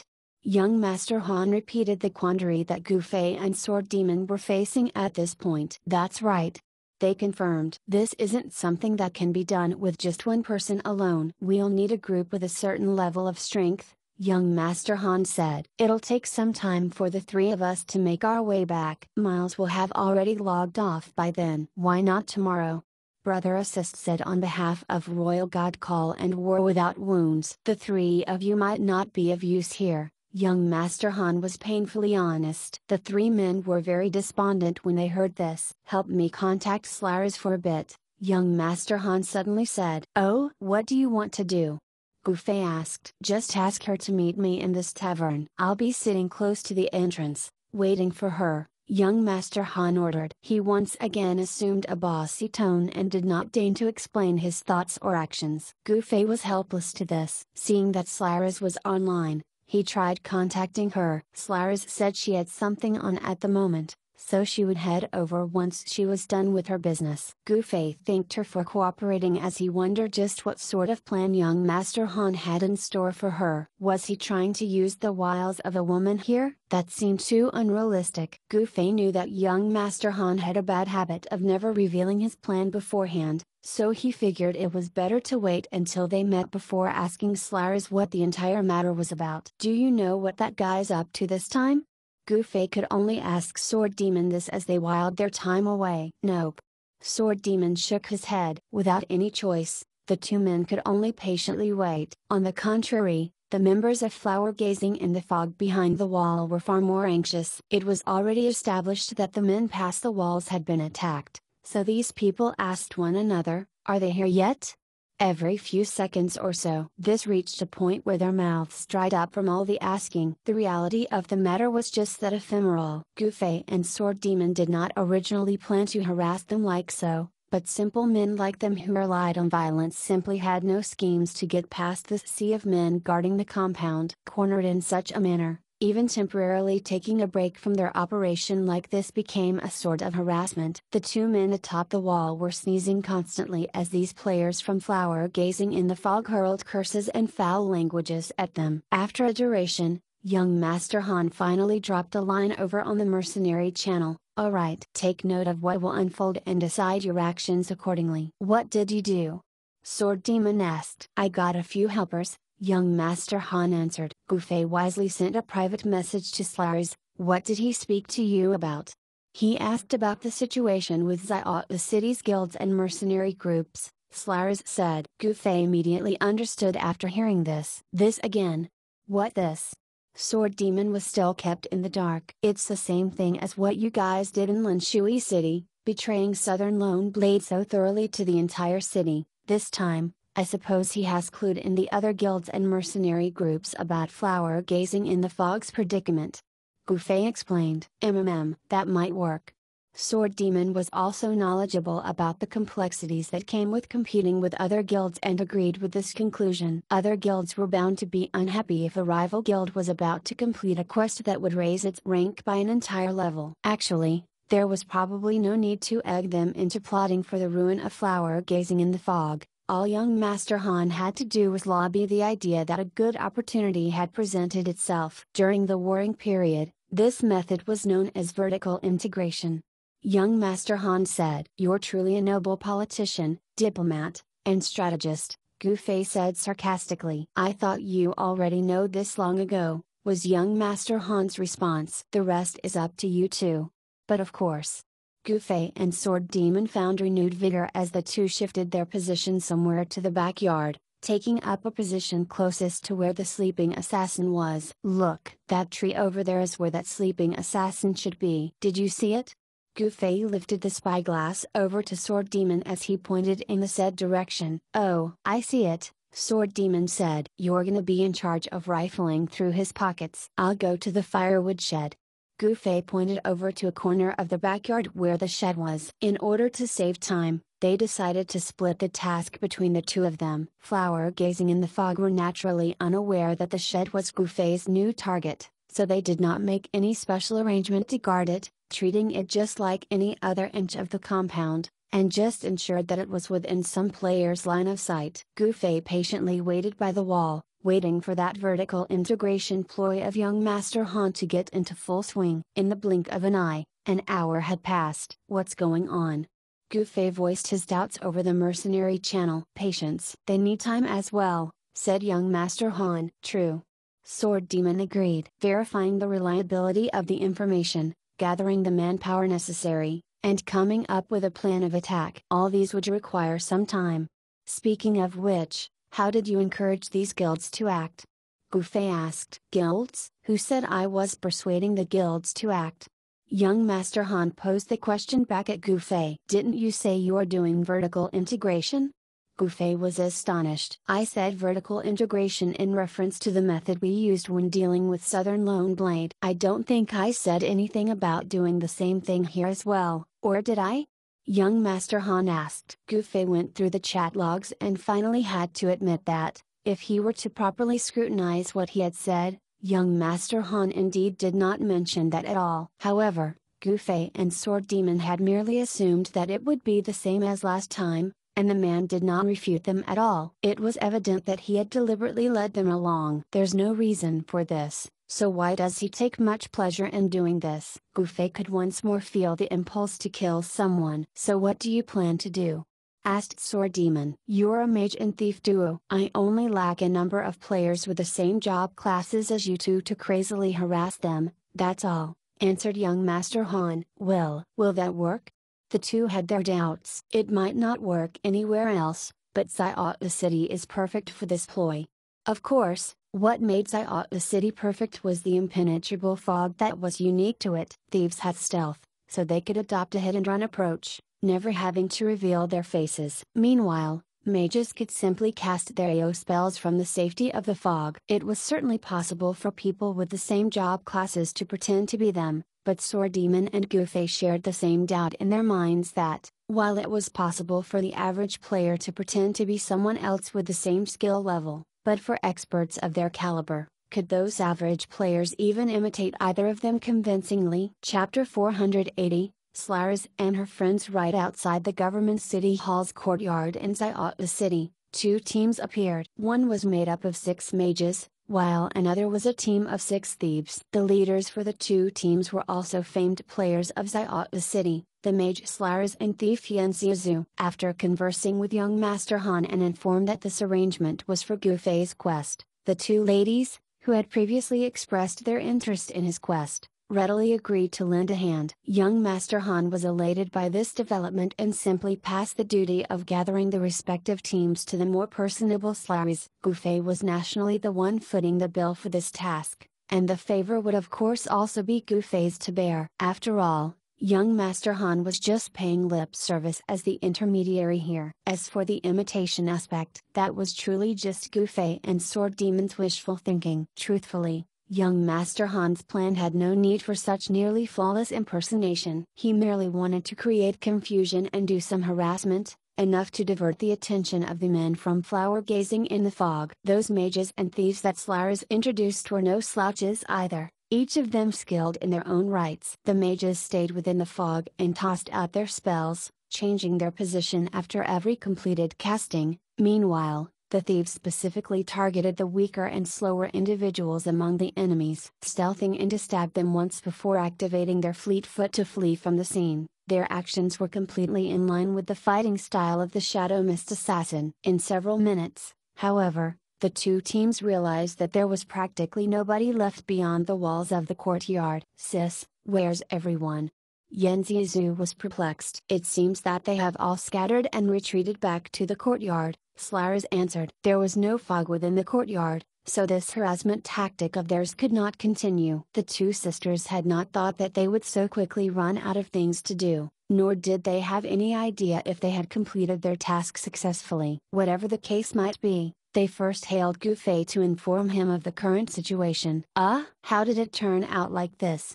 Gufei was stunned. They had thought that if the harassment continued endlessly, it would force the hands of their enemies to fortify the defenses outside the courtyard by reassigning the manpower from within the courtyard to outside. Who knew that the enemies would instead opt to retreat in the face of their actions? They had decisively removed all their men from outside the courtyard and got them back into the safety of the compound, rendering further harassment impossible. As such, not only did Gufei and Sword Demon not see a reduction to the amount of guards within the premises, they even saw an upsurge to it. Either man could only laugh bitterly at this. "Hey, your method isn't working." Gufei sent a message over to young Master Han. Having taken an hour to carefully make these preparations, it was really unlike young Master Han for his plan to fail so soon. "What?" young Master Han asked. Gufei relayed the situation over to him once over. "Any changes in the courtyard?" young Master Han asked. "Yeah, there are a lot more people present now," Gufei replied. "Be a little more patient and watch," young Master Han said. "What else is there to see?" Gufei was just about to write his reply out when he realized that there was a disturbance among these players from flower gazing in the fog. Originally, a whole horde of players was evenly scattered all over the entire compound. Now, it was like they had been called to arms, as these men from the backyard suddenly began to head toward the courtyard. Since Gufei and Sword Demon were in the direction of the backyard, a good portion of the building obstructed their view, so they had no idea what was happening in the courtyard of the government city hall. Was the harassment successful? But their action had clearly forced the enemies to retreat into the safety of the compound, so why would they suddenly reshuffle their positioning like this? Of course, the operation was successful. Young Master Han said. "Do you really think that this operation hinges upon imitating you two experts? I really commend you two geniuses for thinking of that. Have you two made sense of what these men from flower gazing in the fog are doing yet?" Neither man responded. "Their quest requires them to maintain that damn courtyard's peace and tranquility and not hunt either of you down. They couldn't even be any happier if the two of you were merely harassing their men on the outside. Nobody would give a hoot about either of your presence. But now? This is a form of harassment right now, except those people are not trying to impersonate the two of you but guilds from Xiaotu City." Young Master Han clarified. "Guilds? Why is it guilds again? After your upheaval the other day, Flower gazing in the fog is currently on high alert. This is definitely an inopportune time to mess with their guild quest, so there's no way any guild would be willing to strike right at this moment. That is why a vertical integration strategy wouldn't work. However, in order to truly draw the attention of our enemy this time, we need them to have the misconception that there are guilds mounting a massive assault on them, young Master Han said. So, is that misconception embedded in them now? Gufei asked as he gazed at the players rushing about in the backyard. How would I know? Aren't the two of you the ones on site right now? But aren't there only 12 players harassing them? Gufei found this hard to believe. These are not just any 12 players. The two men were unable to see the smile plastered across young Master Han's face right now. These are players hand-selected by one of the 5 unyielding expert Slayers, so they are all, at the very least, strong players of some renown in Xiao City. Even with this fog, it is difficult to conduct sneak attacks without revealing themselves, and while we may be unaware of the identities of these 12 players, the members of Flower Gazing in the Fog would at least be able to recognize them. In MMOs, a well-known expert would in a sense represent a guild, or in other words, give them the illusion of a guild behind them. Gufei voiced out his realization. So what you're saying is that the 12 players here are experts that have their own certain backgrounds, causing the players from Flower Gazing in the Fog to be fooled into thinking that their respective guilds are attempting grand-scale attack. Yup, that's the true significance behind me looking for Slayers. Young Master Han drawled. That's exactly how it should be. Gufei stirred. This is more in line with the typical strategy that young Master Han would come up with, a ploy that even the pawns themselves have no idea about the significance of their moves, merely moving as they are ordered, entirely unaware that they have been used and exploited for the benefit of the chess master himself. Poor Slayers and her friends. Gufei only hoped that they would not bear any losses as a result of this stunt. Young Master Han continued. Because they have this misconception, they are now moving their men and making arrangements to concentrate their manpower by the front entrance, but this isn't going to last too long, so you two had better hurry up and do what you came to do. Yes. Gufei and Sword Demon answered. There's someone near the sleeping assassin. I'll have to kill the man, Sword Demon said. Can't you stealth past him? The stealth would break the moment I searched through the pockets of the sleeping assassin, Sword Demon explained. Oh, then you'd better move fast. Retreat back up to the wall once you're done, Gufei said. Hold up. We have no idea if that assassin have anything that would be related to that firewood shed you speak of. Why don't I head down first and you wait for my message? If there's nothing relevant, I'll retreat and you can continue as we planned, but if I do find something, you can first get a hold of what new information I've gleaned before moving. That makes sense. Gufei sounded his agreement. Wait for me.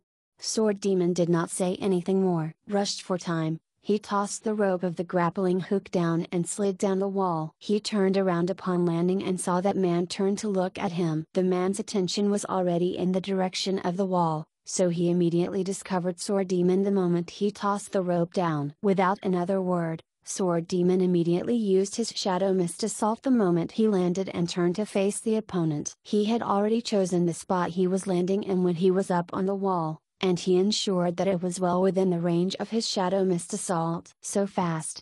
The man exclaimed. Sword Demon had his eyes on the opponent. Fighter. Sword Demon thought to himself, feeling quite sorry for this man. A fighter's HP was average and was definitely unable to withstand Sword Demon's over-leveled sure kill skill that would regrettably insta-kill the fighter. However, the ever-serious Sword Demon would never underestimate his opponent under any circumstances. While just the high movement speed of Shadow Mist Assault would leave plenty of people at a loss at what had just happened, Sword Demon nevertheless conscientiously used the 2 seconds of invisibility every time. It was no exception this time, either. After accurately judging the distance between the two, Sword Demon activated this special effect and instantly disappeared. Even Gufei had said that this special effect would be rather difficult to deal with, which only helped boosted Sword Demon's confidence as Gufei was already the most indomitable existence in his eyes. However, just as Sword Demon's dagger was about to find its mark,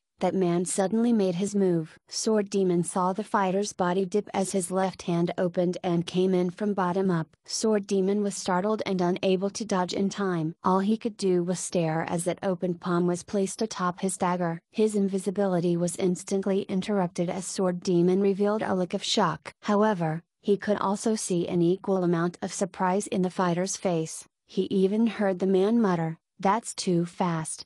His opponent had caught his dagger, and his invisibility was interrupted, but the skill itself remained uninterrupted. Sword Demon saw an opportunity quickly and did not even hesitate as he fought on to stab his dagger down. However, the opponent's reaction was not slow in the least as well. Upon realizing that the inertia of this attack had not halted, his right hand instantly shot out to grab a hold of his left, stretching both arms out as he kept Sword Demon away from him. Sword Demon was depressed. Had this man been any other job class, this situation would have surely left him heavily injured. The hand was considered as part of the body, and his HP would slowly deplete with how he tightly clenched on that dagger blade in that man's attempt to resist the impact of the skill. But because it just so happened that this man before him was a fighter, and the gloves he wore was considered as a weapon for that particular job class, the man gripping onto the dagger right now was judged to be like a weapon that clashed with Sword Demon's dagger,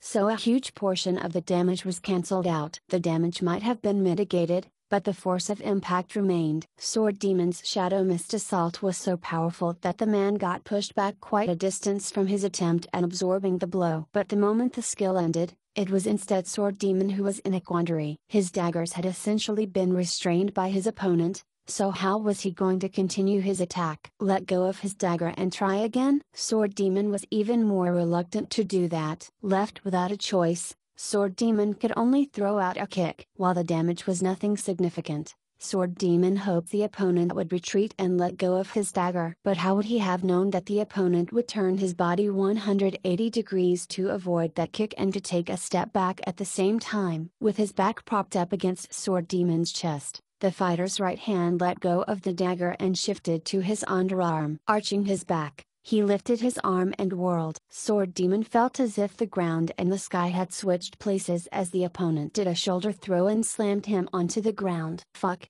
Sword could tell he was in trouble when he saw the skilled and fluid movement this man had just executed. Is this person also a martial arts practitioner just like Miles? I'm afraid I'm no match for someone like that. Sword Demon lifted his head to look right at the face of the opponent from his lying position on the ground. This person. Why does he look familiar? Sword Demon suddenly wondered.